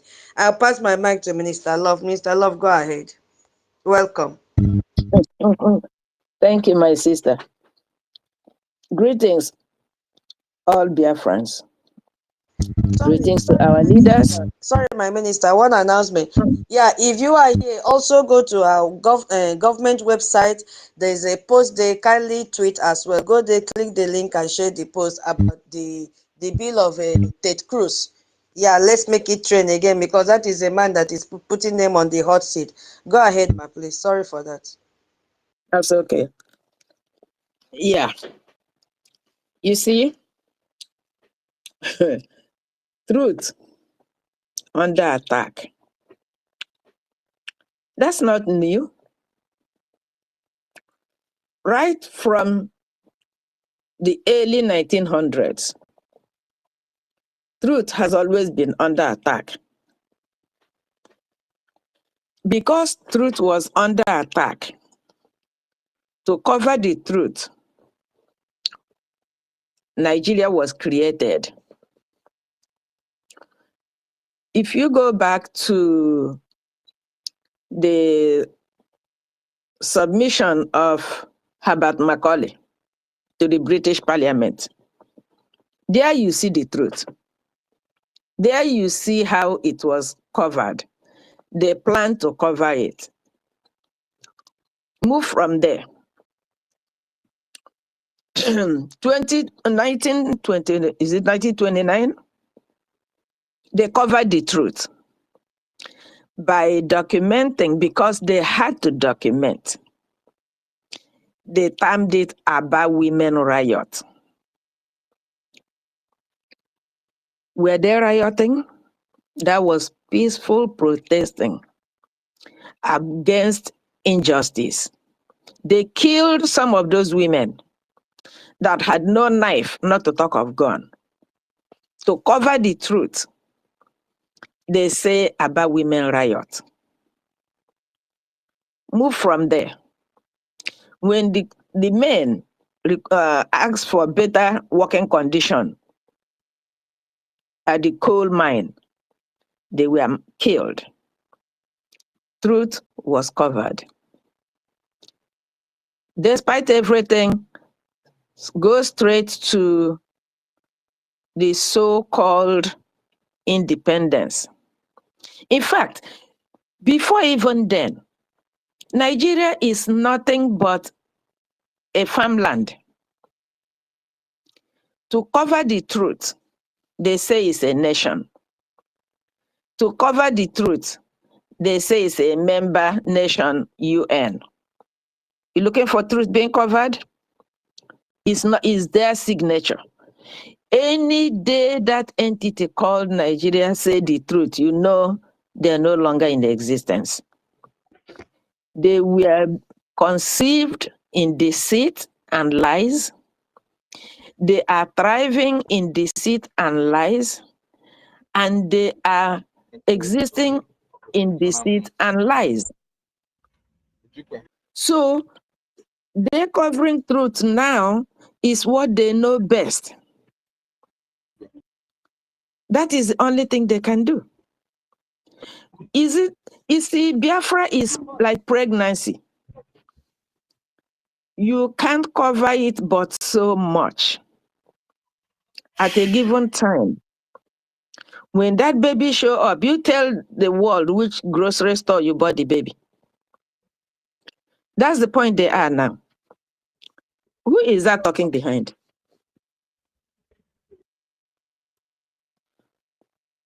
You see, the first ever election in that contraption, the truth was also covered. That's when rigging was introduced. Go back to the amalgamation. The North is poor. Marry them to the rich South. Again, truth was covered. The rich South is still feeding the poor North till tomorrow morning. And we are saying, enough. They are too old to be breastfed. Let them go fend for themselves. We are done feeding them. I was listening to is it Omo Rockery or whatever his name is, talking crap. There's no killing of Christians. In which planet does that man live? Even Fanefa Kayode, that one that shifts more than the leaf on the tree. Wherever he smells food, he shifts to that direction. He's talking his own crap. You see, how can they now say the truth? But who are they fooling? They've been fooling people throughout the centuries. But they don't know that time out because they are used to lying. They don't even know when to stop. Are you telling the world that are seeing the mass burial? Are you telling the people whose families are missing, whose families are being kidnapped, they pay ransom? Are you talking about the reverend fathers that are being kidnapped and they pay ransom? I mean, how? You mean the church massacre? Those are the lies. The lies they are saying, oh, it never happened. It's a lie. It's a lie. Which one is a lie? I heard the other fool saying, oh, they're trying to change the mind of the youth against the government. Which youth are you changing his mind? The youth that is hungry, you want to change his mind that he's not hungry? The youth that came out of school has no job, you want somebody to tell him that he has no job? Are you stupid? So they are liars, and they will continue to lie until they have nothing to lie again, including themselves. They are not even humans. Because if they admit the truth, they will admit that they look like humans. But they are not. Because if they are truly humans, they will understand that they are liars. They understand they are killing innocent people who they have starved to death. Then they turn around and kill them. Why would they admit they're killing the Christians? Oh, it's like a woman who is pregnant telling you she's not pregnant. She just overate. Really?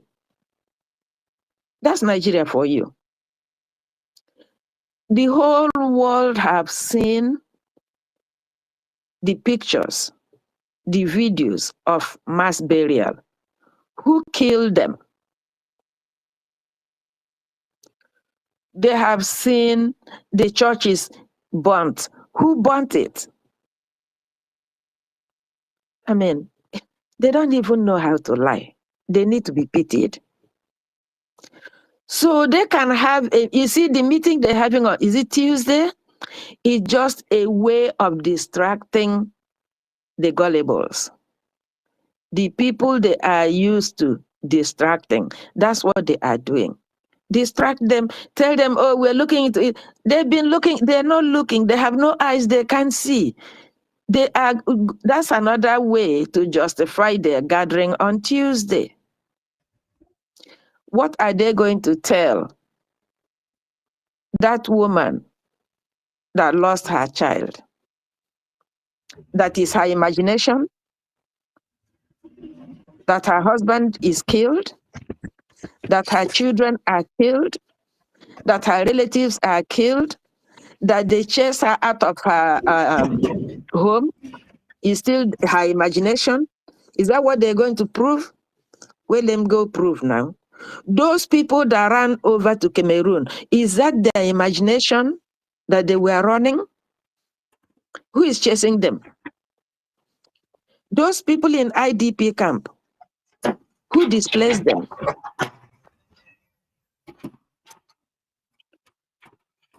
So whatever they're saying is part of their life. They have to say it to convince themselves that they are still alive. David, mute. Thank you. So they are denying killing Christians is expected. If they had admitted it on their own, then they will surprise me. Because ever since before I came into this world, since I've been in this world, Nigeria hasn't said one truth yet. How can they admit that Christians are being murdered? Well, then that will be out of character. The people I have issue with, no, before I go there, you see all these people denying whatever they deny, the so-called politicians, I describe them as mixed multitude. They are mixed multitude, and they are doing exactly what they were supposed to do. The people I have problem with are the ones that say they are Biafrans, the ones that say they are suffering, the ones that say Onyendu is their leader, the ones that say our PM is also their leader. Those are the ones I have problem with. Because they are claiming these people were speaking for them. They were jumping back and forth. Whenever Onyendu shows up, you see multitude. Whenever they gave PM so many names that a book, a whole book, I have a copy, was compiled of all the names that they gave him, making him believe they were with him. Now, those are another liars. It's not just the Nigerian government lying. Those ones are also lying. Because if they are truthful to themselves, then you ask, what are they doing to protect the interest of their leaders? If their leaders were speaking on their behalf, what are they doing to prove it? Is it sitting on the fence? Is it just yapping, mere yapping? Some of them have yapped to the point that they are run out of gas. Now they are quiet. So these are another set of liars. So if you truly believe that you're a Biafran, whether you're home or abroad, especially the ones abroad, because the ones at home are in a difficult position. The ones outside Biafra land, what is your excuse? Then you are worse than the politicians, because the politicians have already declared their stand. We know you yourself is worse than a chameleon. What are you doing? Our leader said, I will not disappoint you. You will disappoint me. And you are allowing that saying to become reality on your head. If you're not ashamed, I don't know what you are. So you're consciously betraying your leader, who you call your leader. According to you, you say is your leader. You're betraying him. For how many years? You're going about your business. Mazi Simon Ekpa came. You people gossip and gossip and gossip, and when you can't gossip anymore, you join. Where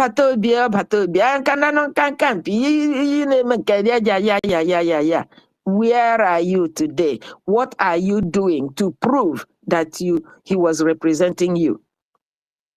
Ndị Igbo say, idupu mmadụ ọsọ, kwa ya ụjọ.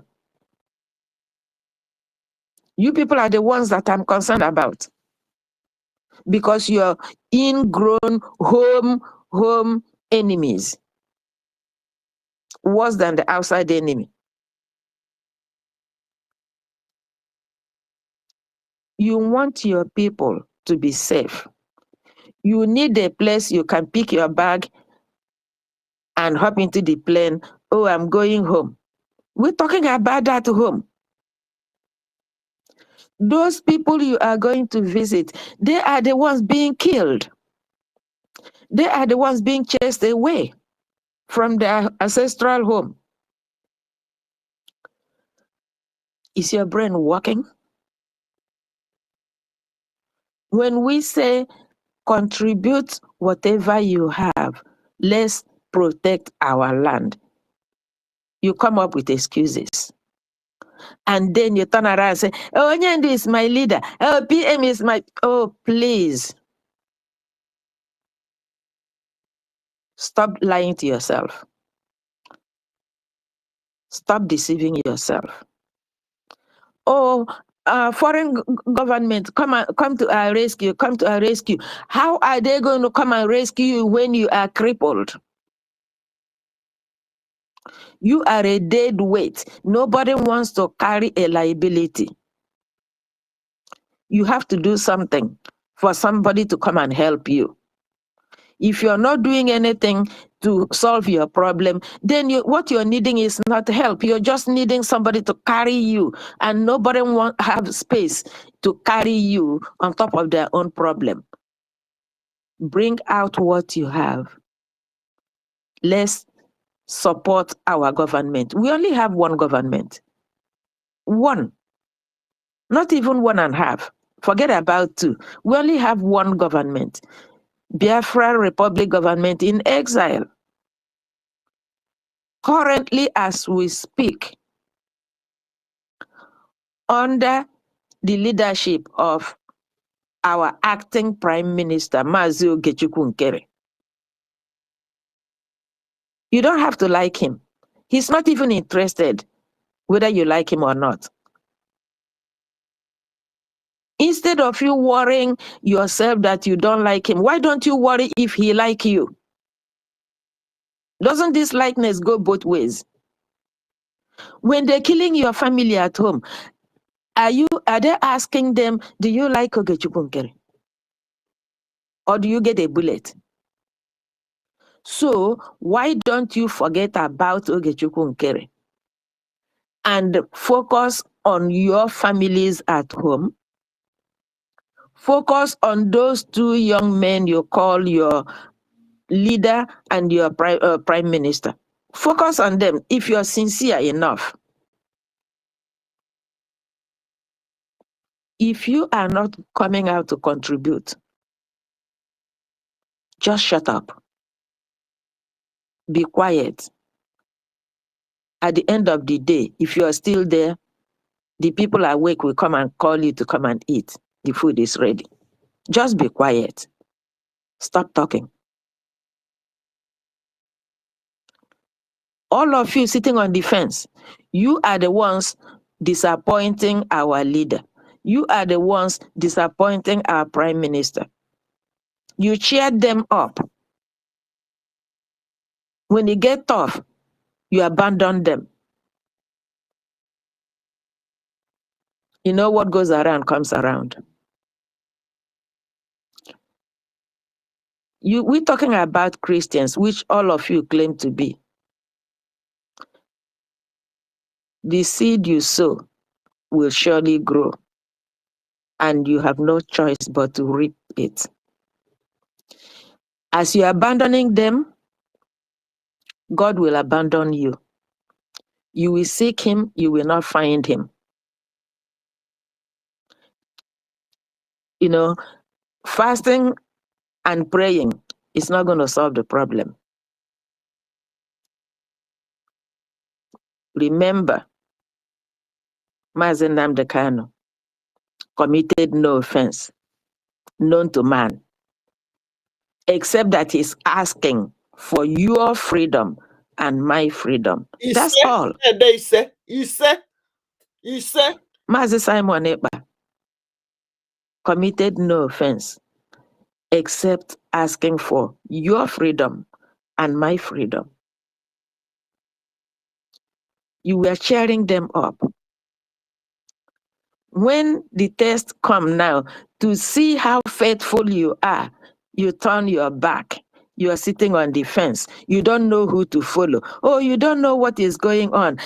This your Biafra thing. How is it going to win easy when you are not contributing?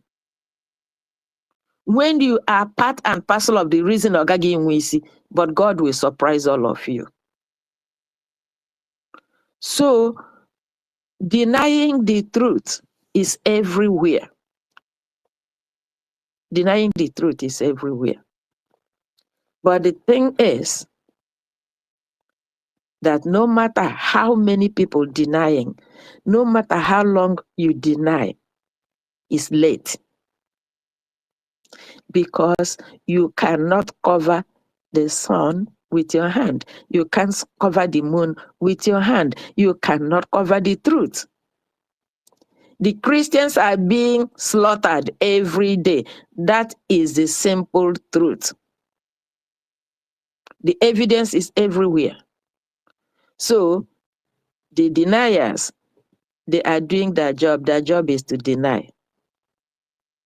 But everybody that have eye have seen the truth.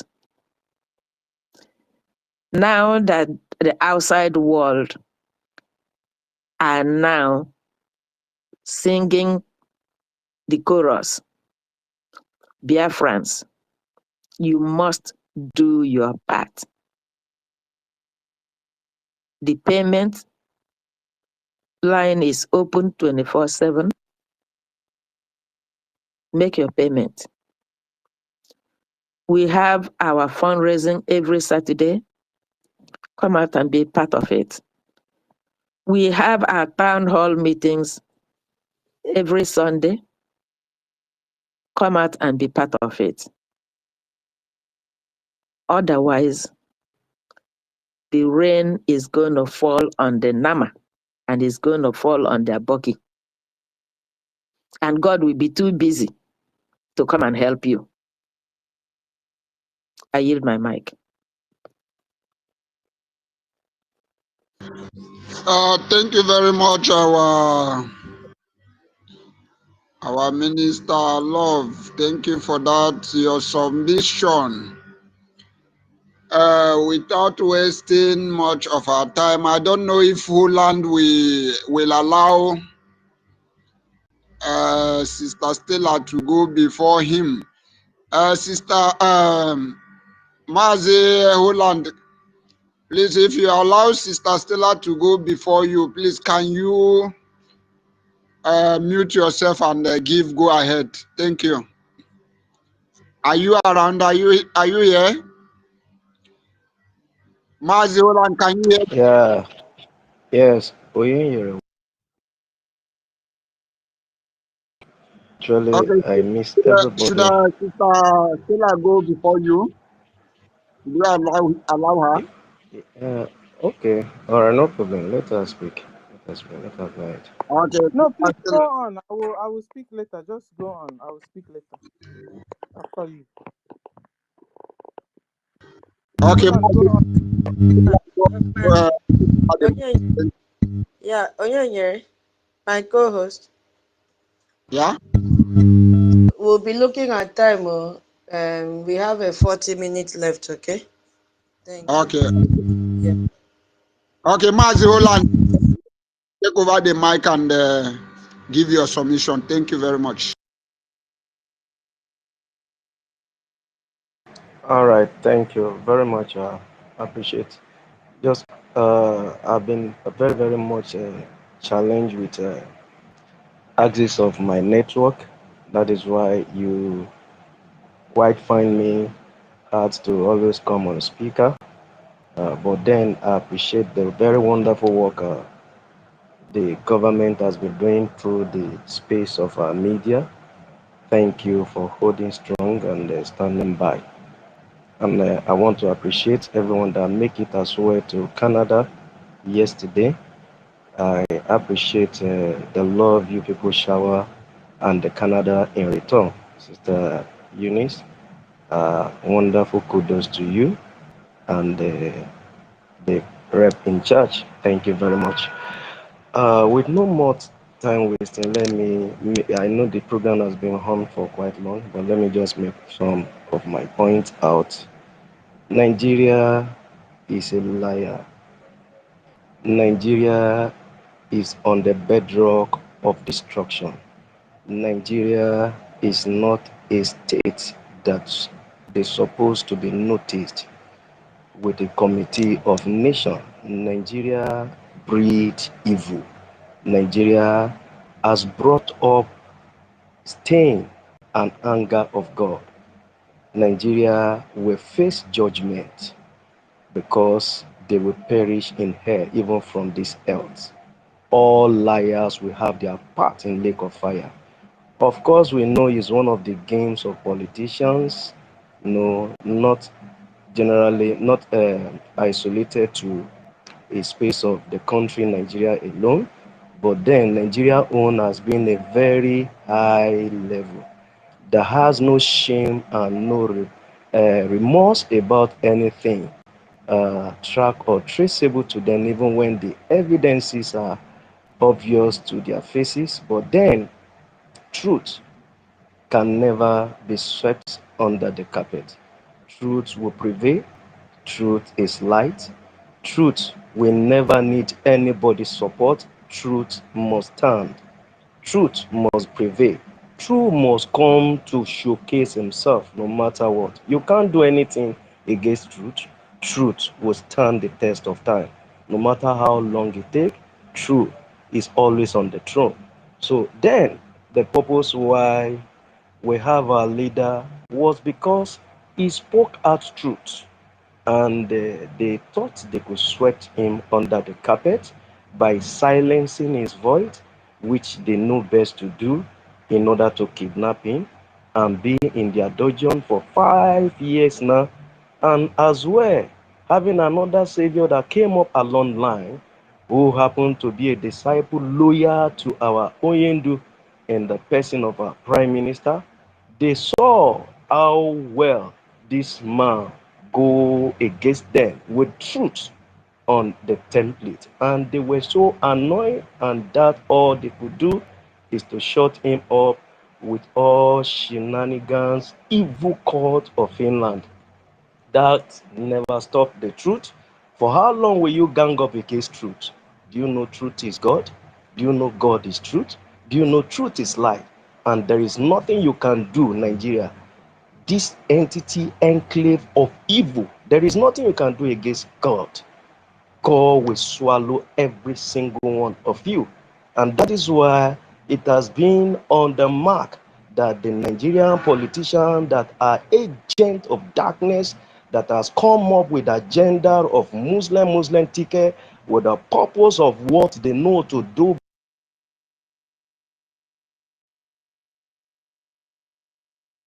Nigeria, which has, and that is why we have every evidences against them through BRGIE, and they have done well, have done a great job by exposing Nigeria to the international world, especially to the free world.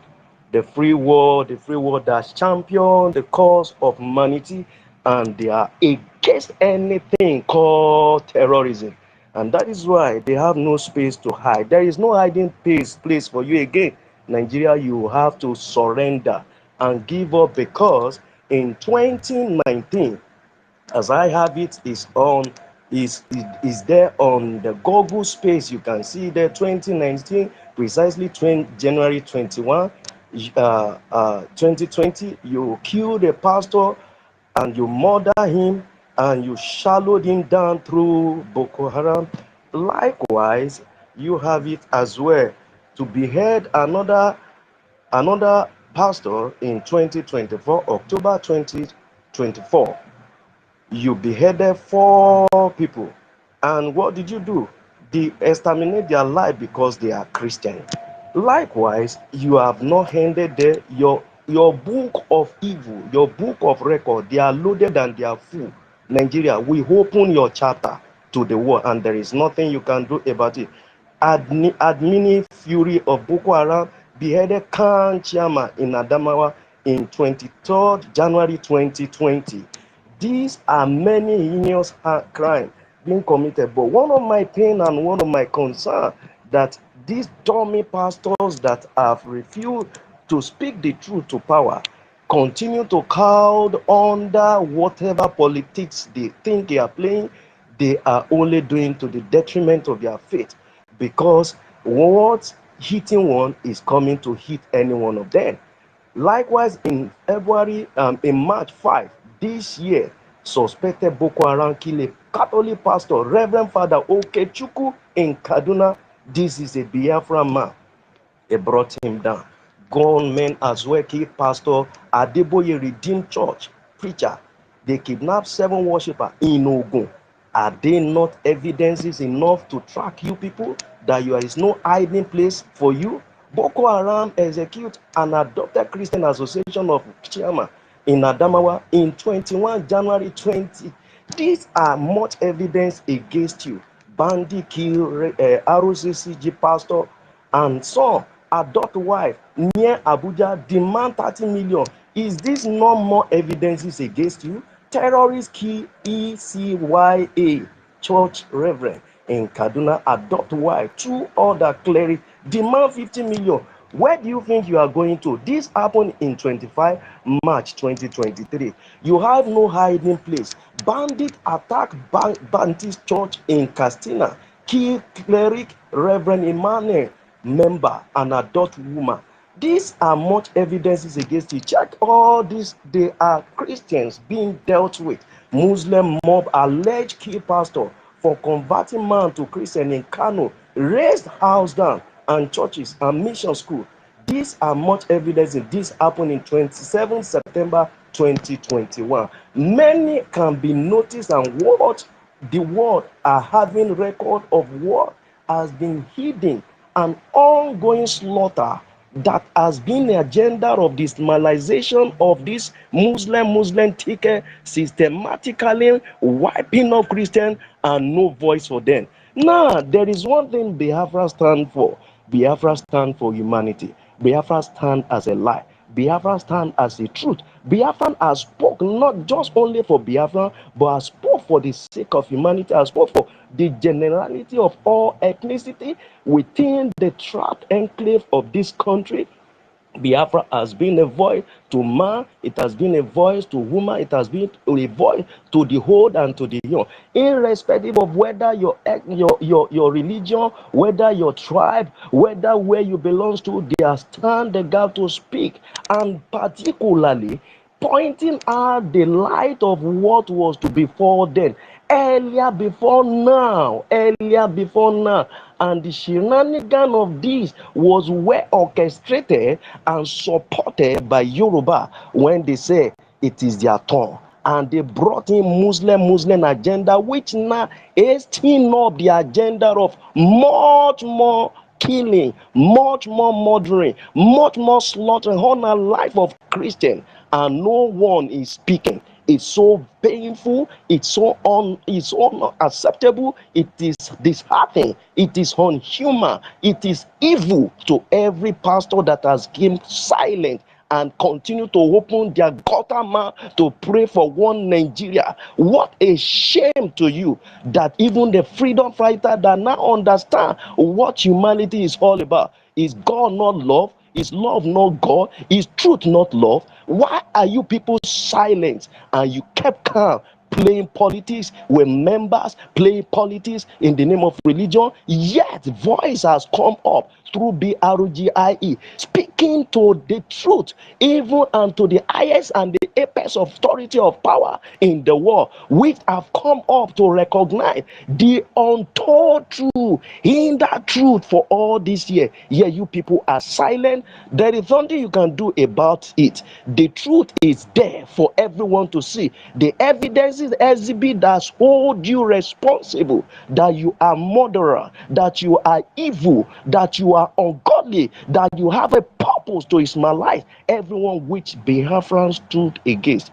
We say no to it, not now, it will never be later. And that is why we will call and continue to call to everyone that understand and be a concern to humanity for freedom, should show support and be of that assistance to BRGIE, and as well all our Biafrans. Stop playing card with your life, thinking that Nigeria will work for you. There is nothing like Nigeria. It's a shenanigan estate of the Islamite agenda that they have paid out to do with all tenacity, and they are doing it, and no one wants to stop them.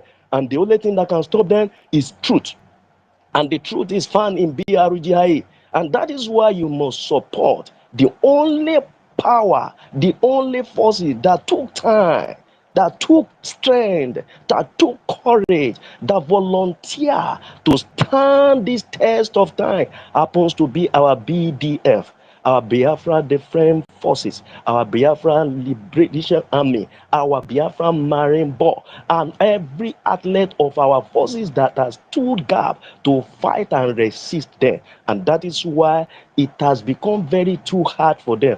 Otherwise, they would have outrun everyone within that enclave, and the war would have noticed it as quick as possible. But now that it has been brought to light, why will you not support your government? Why will you not come out to believe them? Why will you not come out to stand with them? Why will you not come out to fight along with them? By donating, by supporting, by coming to align to every single step and information bringing across the board. And this is why, that is why we are always here on the space to expose them. No place for you. No place for you. Biafra will be your end. Nigeria, you must collapse. We will be your hand. We will bury you, and there is nothing you can do. Thank you, everyone. Thank you for giving me the opportunity and the time to air my mind and speak the truth as well. Thank you for the work we are doing. We are not relenting. We continue to be on the space to expose them. I heed my mic from here. Thank you. Okay, thank you very much, Mazi Holland, for that, your submission. Before I hand over the mic to Sister Stella, since Holland have already made his submission, after Sister Stella, Tutor will give 1 minute to others in the mic, then we will round off from there. I hope it will be okay for you, right? Tutor, are you there? I hope it will be okay for you, right? Okay. Sister Stella, Yeah. Thank you. So far as it doesn't pass 7 p.m. Biafra time, it's okay. No worries. Thank you. Let me hurry up. Uh, You know, you guys are just amazing, you know. Hold on, I want to really appreciate you, you know, because I heard you discussing on how Fulani Islamic terrorist Nigerian military / Fulani herdsmen / bandit / Boko Haram, they have so many names, but their goal and purpose is one and the same. How they massacred a pastor of Adeboye. And you would want Adeboye to speak up. Adeboye is not speaking.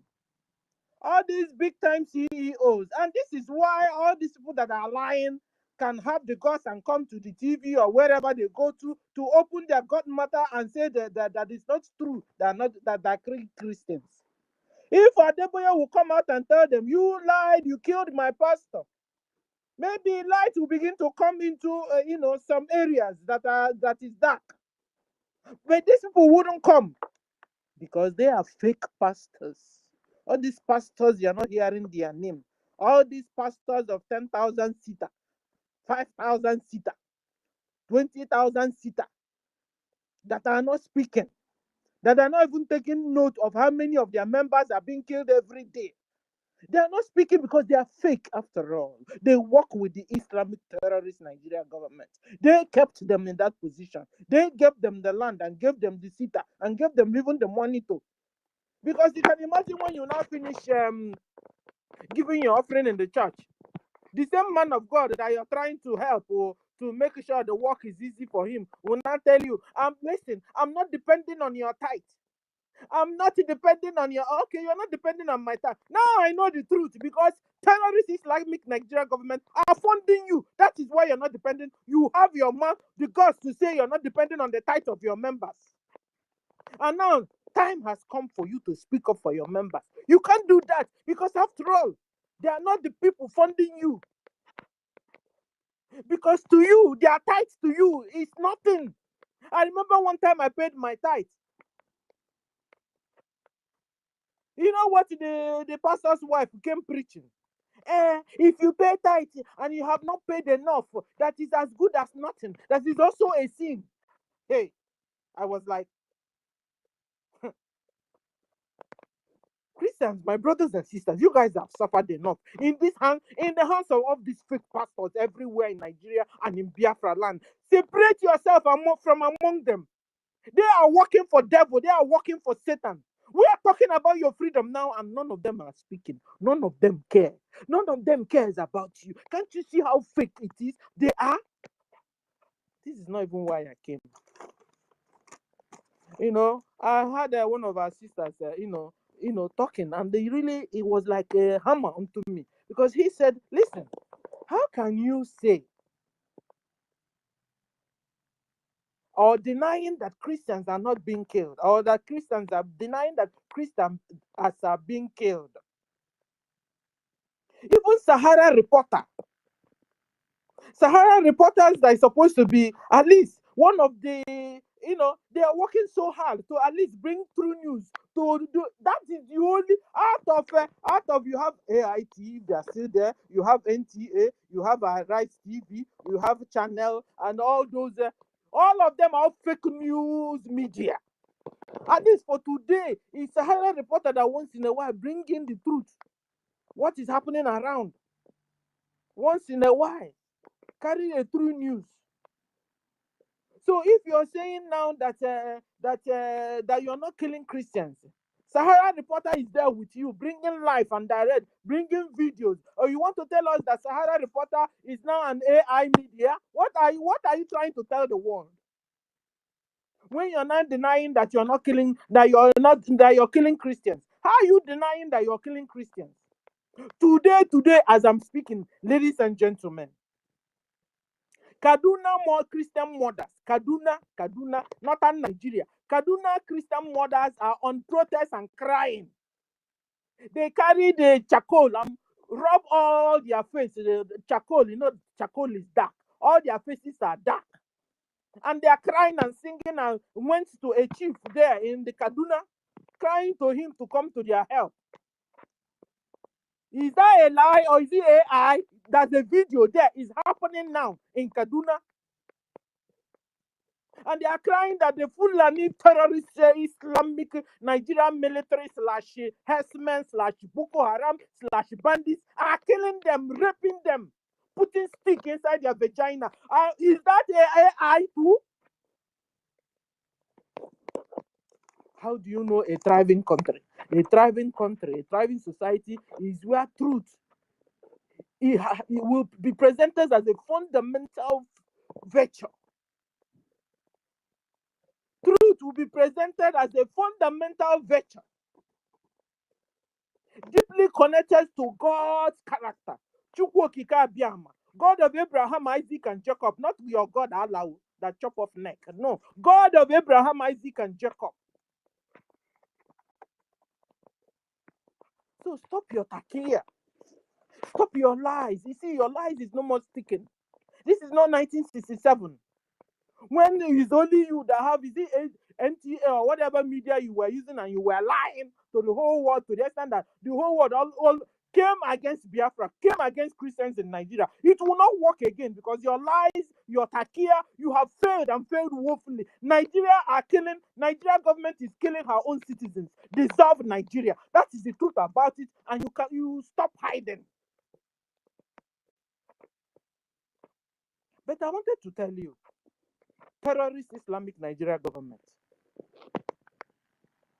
you said you should be bold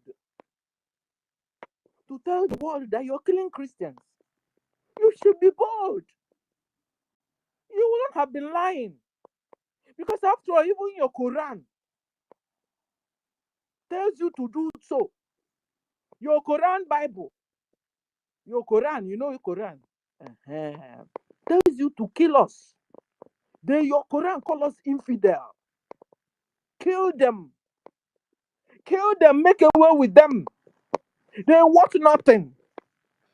So how now are you pretending like, Tuto, do you understand what I'm saying? How are they now pretending like, trying to lie? In this one now, you don't need to, because your Quran have told the whole world. Your Quran is not hidden. He said, kill them. They are infidel. You can't stay with these people.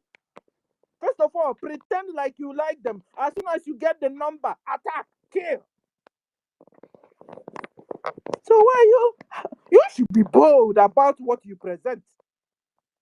You are not telling lies. Meanwhile, you're bold to chop off necks. You are bold to chop off heads. And you think you can continue to deceive and deceive and deceive the world? The world have not come to knowing you. Thank God for BRGIE. Thank God for Tuto. Thank God for all my brothers and sisters. Thank God for APM. Thank God for Martin and the Kanu. Thank God for Simon Ekpa that have come to bring the story to light. Now our brothers and sisters are no more sleeping. They are awoke. Nigeria is an illusion. Dissolve Nigeria. Dissolve Nigeria so we can save lives. If there's any left, dissolve it. Today, the remaining mothers in Kaduna, they're all crying. Life. Go and watch it now. It's happening now. Raw book, charcoal all over their faces. Cry. Come and see women mourning. Like mourning for their children. Listen, God is coming and is coming against you, Nigeria. Hold on. It's coming. He's coming and he will deal with you. That this Nigeria we see today, we shall see them no more. This Nigeria we see today, we shall see it no more. I'm not even talking about my brothers and sisters in Nigeria, because they've not done anything against. It is the terrorist Islamic Nigeria government and their military and their generals that are supporting the killings of their own citizens. This is the people I'm up against. I'm up against Musa. I'm up against official Abat. Call them Gumi. Give me their names. All these head of Islamic Caliphate agenda jihadists. They will make sure they take important positions in the government and begin to strike there. Before they met Hausa. Hausa is a cool indigenous Nigerian. Fulani met with Hausa. Hey, please help. Give us a space. We brought Islam for you. We are kind. We are good. Poor Hausa. Hausa opened their doors and opened their arms and brought these people in. These people turned out to be wolves, snakes. They dealt with Hausas. Till today, where are the Hausas of Nigeria? Where are they? They are nowhere to be found. Fulani have swallowed all of them. Oh my God. Fulani have dealt with Hausa. If you see every 3 Hausa, one of them must have his finger or his leg or his hand amputated. By who? Because of Fulani. Fulani is a monster. Fulani have become world bullies. Dissolve Nigeria now to save the remaining lives that are left there. That's the only way out. I appreciate you for the opportunity you have given me, and bye from here. Okay, so I'm around. I'm annoyed though. I'm annoyed. My brothers and sisters are dying. Dying like chicken in the hands of these terrorists that have AK-47. Only them. Listen, if you want war, we'll give you real war. How come you are bringing war and somebody is making sure that the ammunitions are not getting to us to be able to defend ourselves with? If you want us to fight, let's fight. Let's fight. But there's no way you say we should fight and you make sure what we will use. If you give our enemies AK-47, make sure AK-47 is our own hand. If you give them armor tanks, make sure we have our own armor tanks. If you give them JPNG, make sure we have ours.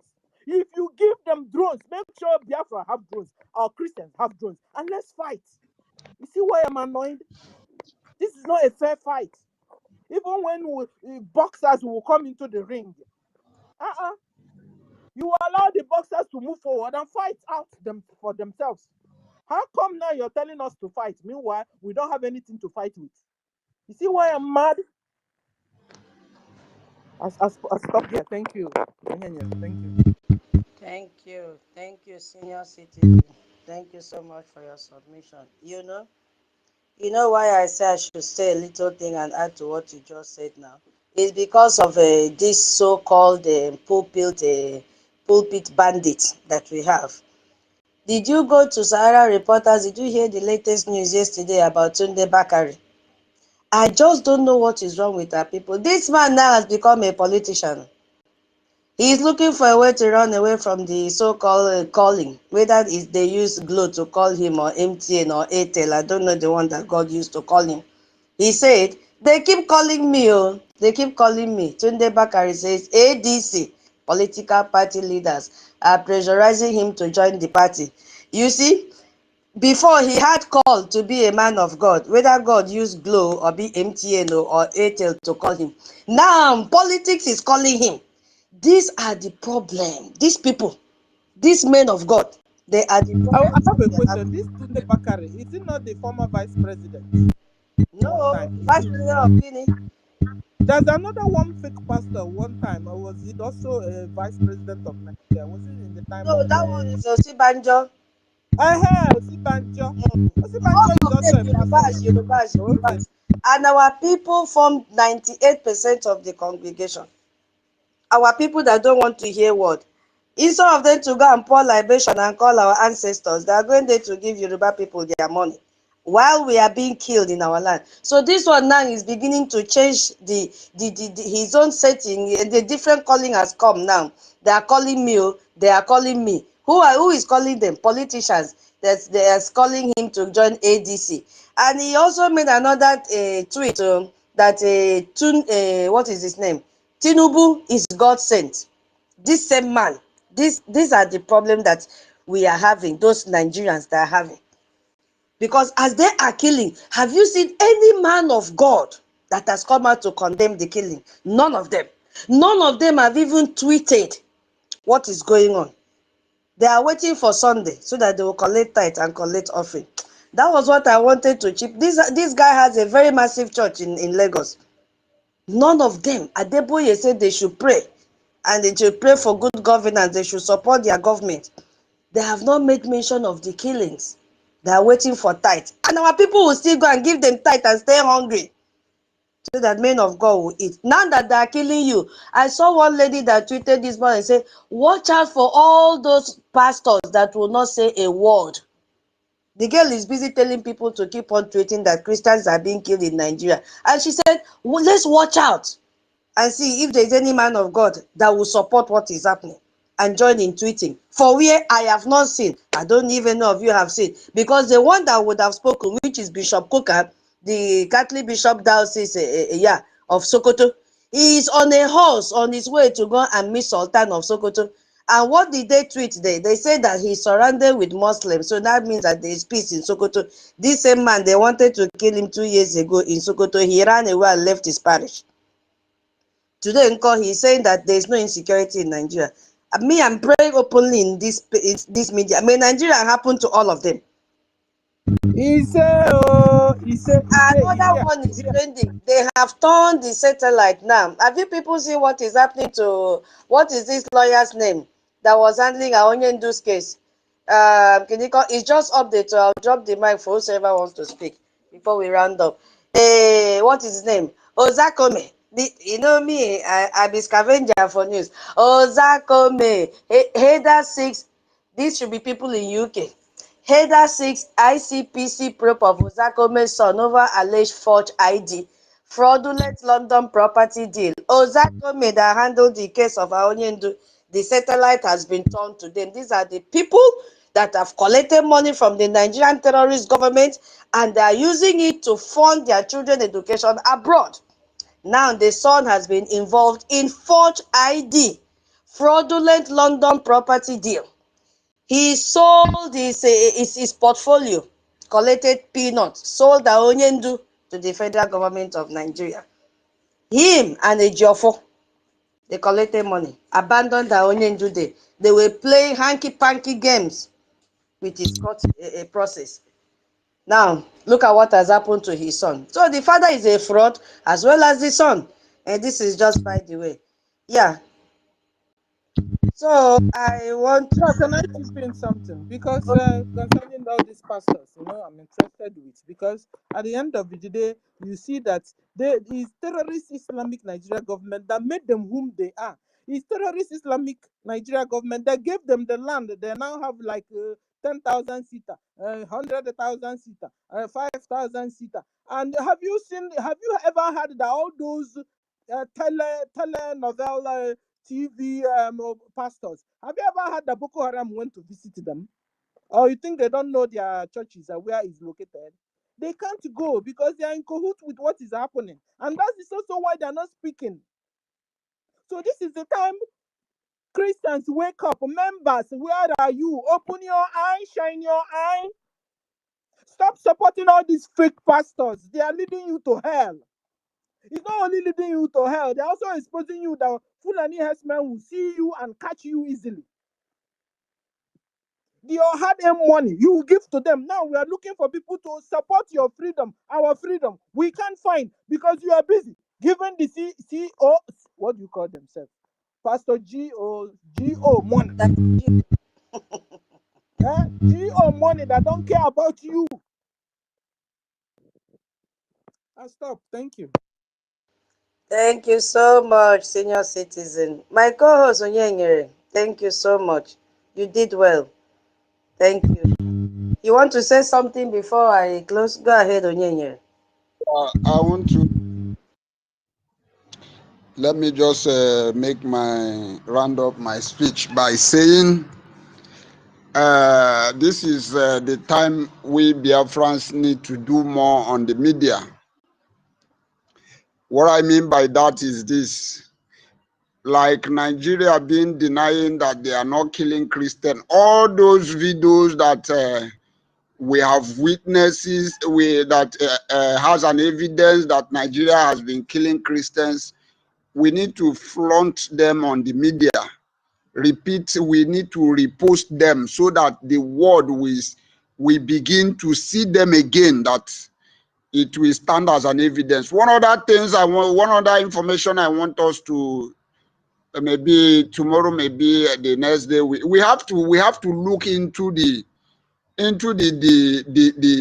wicked act of Ngozi Orabeze by this election, the harm that is going to stand against our people. I don't understand. I don't know if our people are not seeing the harm by this lady coming and telling us that she's going to be hosting or doing election on the 4th of November, the same that November that Soludo. Any of our people that come out for that Ngozi Orabeze useless election or whatever she may call it, Ngozi Orabeze want to stage a way to kill our people. That is the information, and our people should learn. Our people should learn. Life is not true. If you lost your life, you have lost it. That is just the message I want to pass. Thank you very much, and I yield my mic here and there. Thank you. Tuka, do you know Adadi Oramwa is dealing with Ngozi like Shege? So I'm not even interested in I'm not even interested anymore to begin to put mouth there anymore because Adadi Oranjo, in fact, faced her squarely. You understand? So we can, face, because what they really like is distracting us. Because you can imagine when foreigners, Americans will not come to our space to listen, and we are talking about Ngozi in fight. No, we want to talk about terrorist Nigeria government to dissolve Musa, dissolve everything that has to do with them. We leave all these 2025 to face 2024. They're on their own there, so let's not even bother ourselves with that. Thank you. Yeah, thank you so much. We can even if we are talking, but not to use them as a topic, because now we are in a very delicate arena, we can make reference. Maybe you just want to expatiate on some things, not to make them as a topic, because yes, people are coming down to listen because this is the only place they can hear the verified information. You know, as I said earlier, that we are fighting an information war against truth. Yes. So, you can prepare, then we make reference. Are you there, Onyenye? Yeah, I'm here. I'm here. Yeah. Because if we now put our topic now on the screen, we'll make her to train. And people want, who is Ngozi? Ngozi does not exist. Ngozi is a local champion, only one sector of a Biafra, which is Odumego, that she can train. So if we, I'm just saying, I don't know how you feel anyway, because if we bring her as a topic now, we'll begin to, sell Ngozi. And what we should be doing now is, as you rightly say, we should gather more evidences and deal with this Nigerian terrorist government. You see, I read that what they'll be doing on Tuesday. So you see, immediately after that, their motion on Tuesday, we have to be ready before they even come and nail them. So that whatever they want to do, we use that to suppress them. Should I bring them up? I'm closing. I want to sleep. It's 10 o'clock. Except they'll use 1 minute. I don't know why people come to me. Is when they Yeah, see except they will use 1 minute to greet the house. Please, 1 minute. I want to go to bed. Immediately I came back, I sat here to do space. Oh, Biko, 1 minute, please. Yeah, chicks, go ahead, please. Okay, who? Afam? Okay, Afam, go ahead. Some of my fellow BIAFRANS, my beloved sister, please, I want you to help me to send me the link that they are using for the donation, please, on my DM, please. I beg of you. Okay, the current one, please. Okay, use that number I gave to you and connect again. No, this one is that I want the person that is that process to take care of. Wait, Send me my period that is I can't hear you too well. Just help me drop the message in my inbox. Your line is breaking. I can't hear you too well. Okay, I will do that. Yeah. Thank you. God bless you. Yeah, Chooks, please. 1 minute, please, Chooks.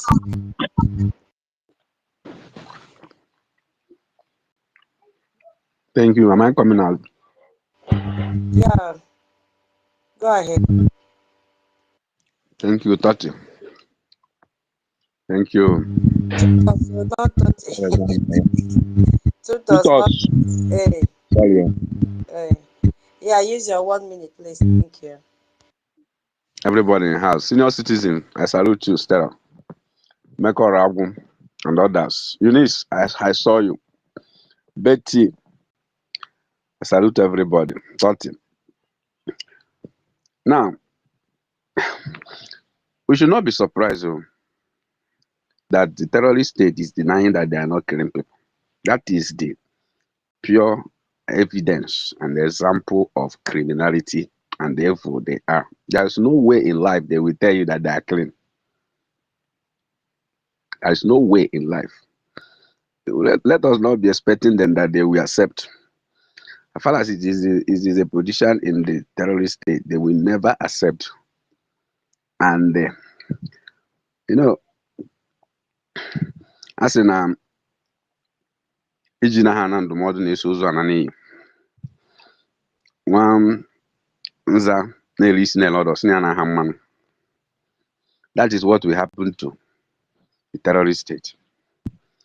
They will continue to deny. Don't expect them 1 inch to say Christians were killed one time somewhere, but we understand and investigated it that they are foreigners who perpetrated the assignment. Don't expect them to say even something closer to this.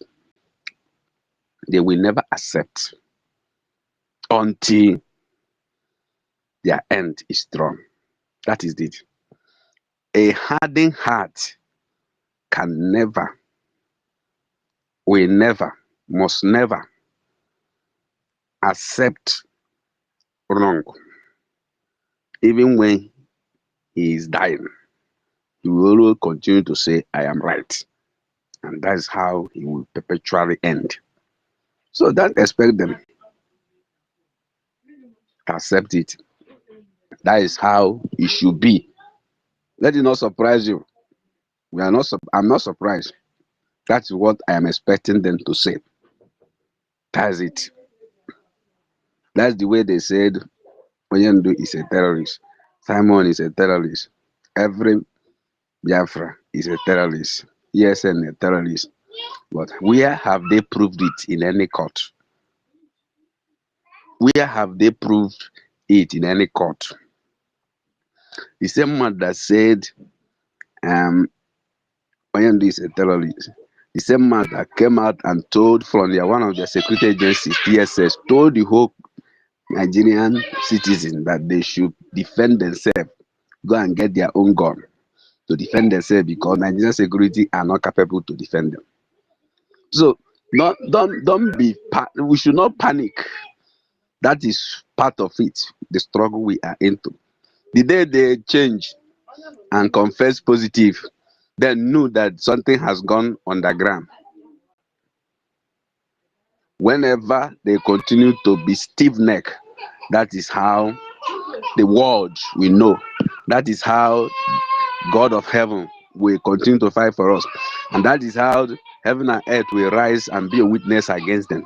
Because evil can never last. Evil can never overcome good. Bad will never overcome good. Wickedness can never overcome righteousness. That is their way. The way Hamas are denying that they are not doing this. That's the way they continue to deny.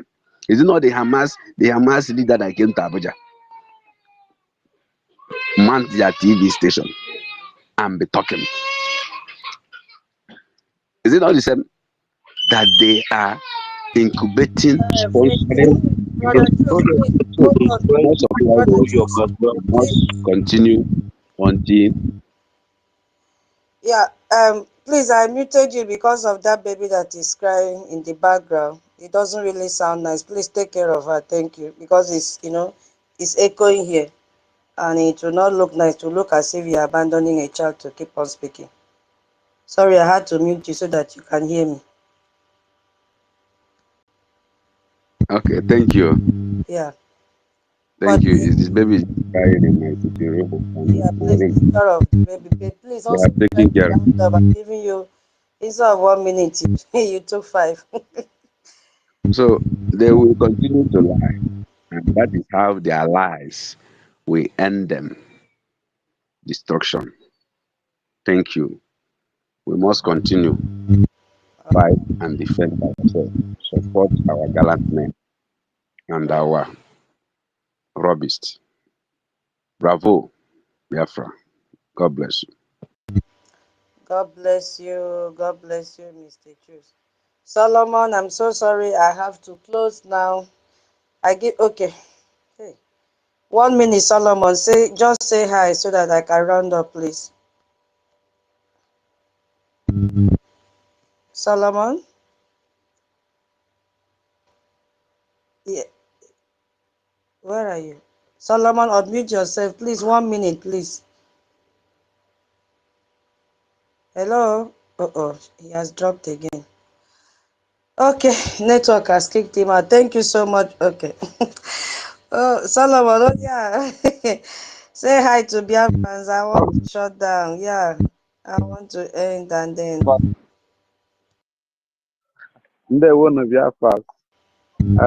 I'm happy to just want that 1 minute.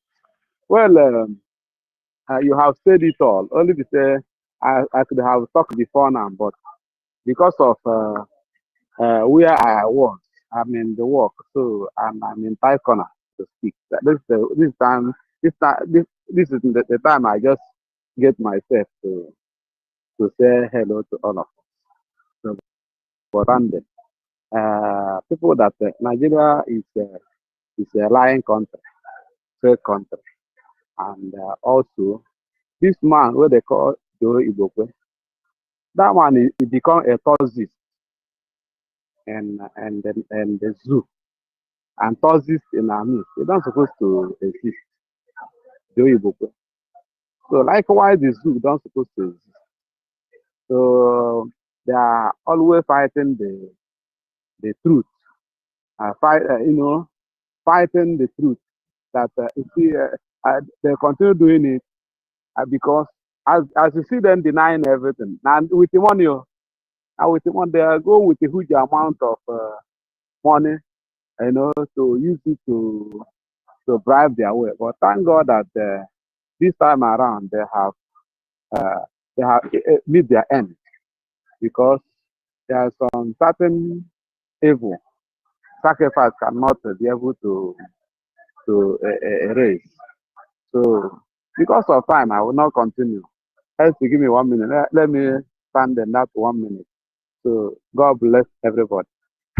Next time I will thank all the cabinet. Thank you all the men on the ground, even our military that is defending the land. And also thank you ATM. Thank you our information minister. That is so wonderful. I thank you all our lobbyists. Thank you our attorney. In short, I will have won her. So thank you everybody. We are doing great. Yesterday, network did not allow me to partake in Canada. That Canada was wonderful. I see all the sacrifice, all of us, because I later watched the recording. So I see the sacrifice we are doing. It will never be in vain.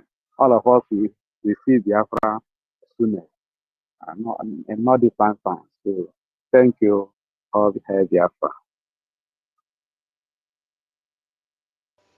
Thank you so much. Thank you. God bless you. Thank you, Biafrans. Thank you, my co-host, Onyengere, one of Biafra land.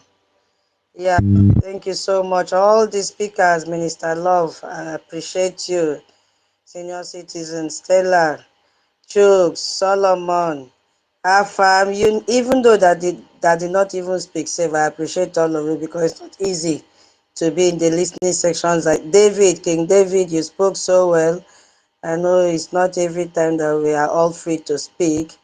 Thank you so much for tuning in, because we have unmarked them, and if they keep on denying they are wasting their time, we are here. As Onyonyere said, and senior citizen Stella, this is a time to increase the media war, because they are preparing. We should give it back to them with all the evidences that we have. They have killed a lot, a lot. So it is time we dig them out. Even those like Reno Mokri and what is his name? Femi, all the good tweet they used to tweet before supporting or kicking against the killings of Biafrans, and today because they are on the road, they have twisted their mouth and they are supporting the killings of Christians in Nigeria. It is time we dig all those things out and then begin to tag all these congressmen and women to see, and then put them on the list as well. Yes, because they have to, open another chapter for them, because they're the ones supporting terrorism. So thank you so much. We have been able to do the little that we can with that little time. I love you all. Thank you, Emeka. Thank you, B Chicago. Thank you, Sister Eunice. Oh, Madam K, thank you. Minister Snow, the original, Minister Betty, Senior Citizen Ben, everyone. Thank you, thank you, thank you, thank you. God bless you. God bless you. God bless you. And I pray that God continue to bless the work of our hands as we start a new week. He will bless our going out and our coming in, so that by Saturday we have something to donate to support our freedom, because nobody will do it for us. I anoint all your hands today. Take it. Let that hand be filled with good things, so that on Saturday it will begin to rain in our fundraising. Thank you so much. I'm so sorry I just had to invest this little time because it's late here. I love you all. Good night. Tomorrow is another day. Maybe someone will host. Whoever is hosting, we have to come together and support and use that morning time to create post and tag and post and tag and post and tag. That is our job now. Yes, because Nigeria have employed ERAT. So we have to be ready. Give it to them. Because truth have to suppress their lies. And that is the work we are supposed to do. Yes. We are the only ones doing. Other Biafrans are not doing because of jealousy and envy. So if we say, okay, we are not doing, who will do for us? Those ones are already on Nigerian payroll. They are fighting among themselves, looking for who will get the highest money. But we have to do it because they are also depending on us. They don't know how to create posts. They don't even know how to search for information. The only thing they know is attack. So we have to do it. And I can see what God is doing. Honestly, the media team, God is helping us. With the way we are tweeting, the way we are posting, even look at Minister Betty now, he's also streaming this live. So a lot of people are beginning to key in and know what is happening. I just love the connection. Even King David was also streaming it live. OB Chicago, they connected their channels. So what we are doing now is being shared in all those channels. It's a good improvement. Thank you, Minister Betty, for this connection. God bless you. So we have a lot of job to do. You see, when Biafra Liaison, my co-host, said that he is also going to open his YouTube channel, even though he had it before, it wasn't active. He's going to activate it so that more people can, have more channels to listen to the gospel of freedom. Thank you so much. If I talk now, I will not be able to sleep again. Hey, good night. I love you all. So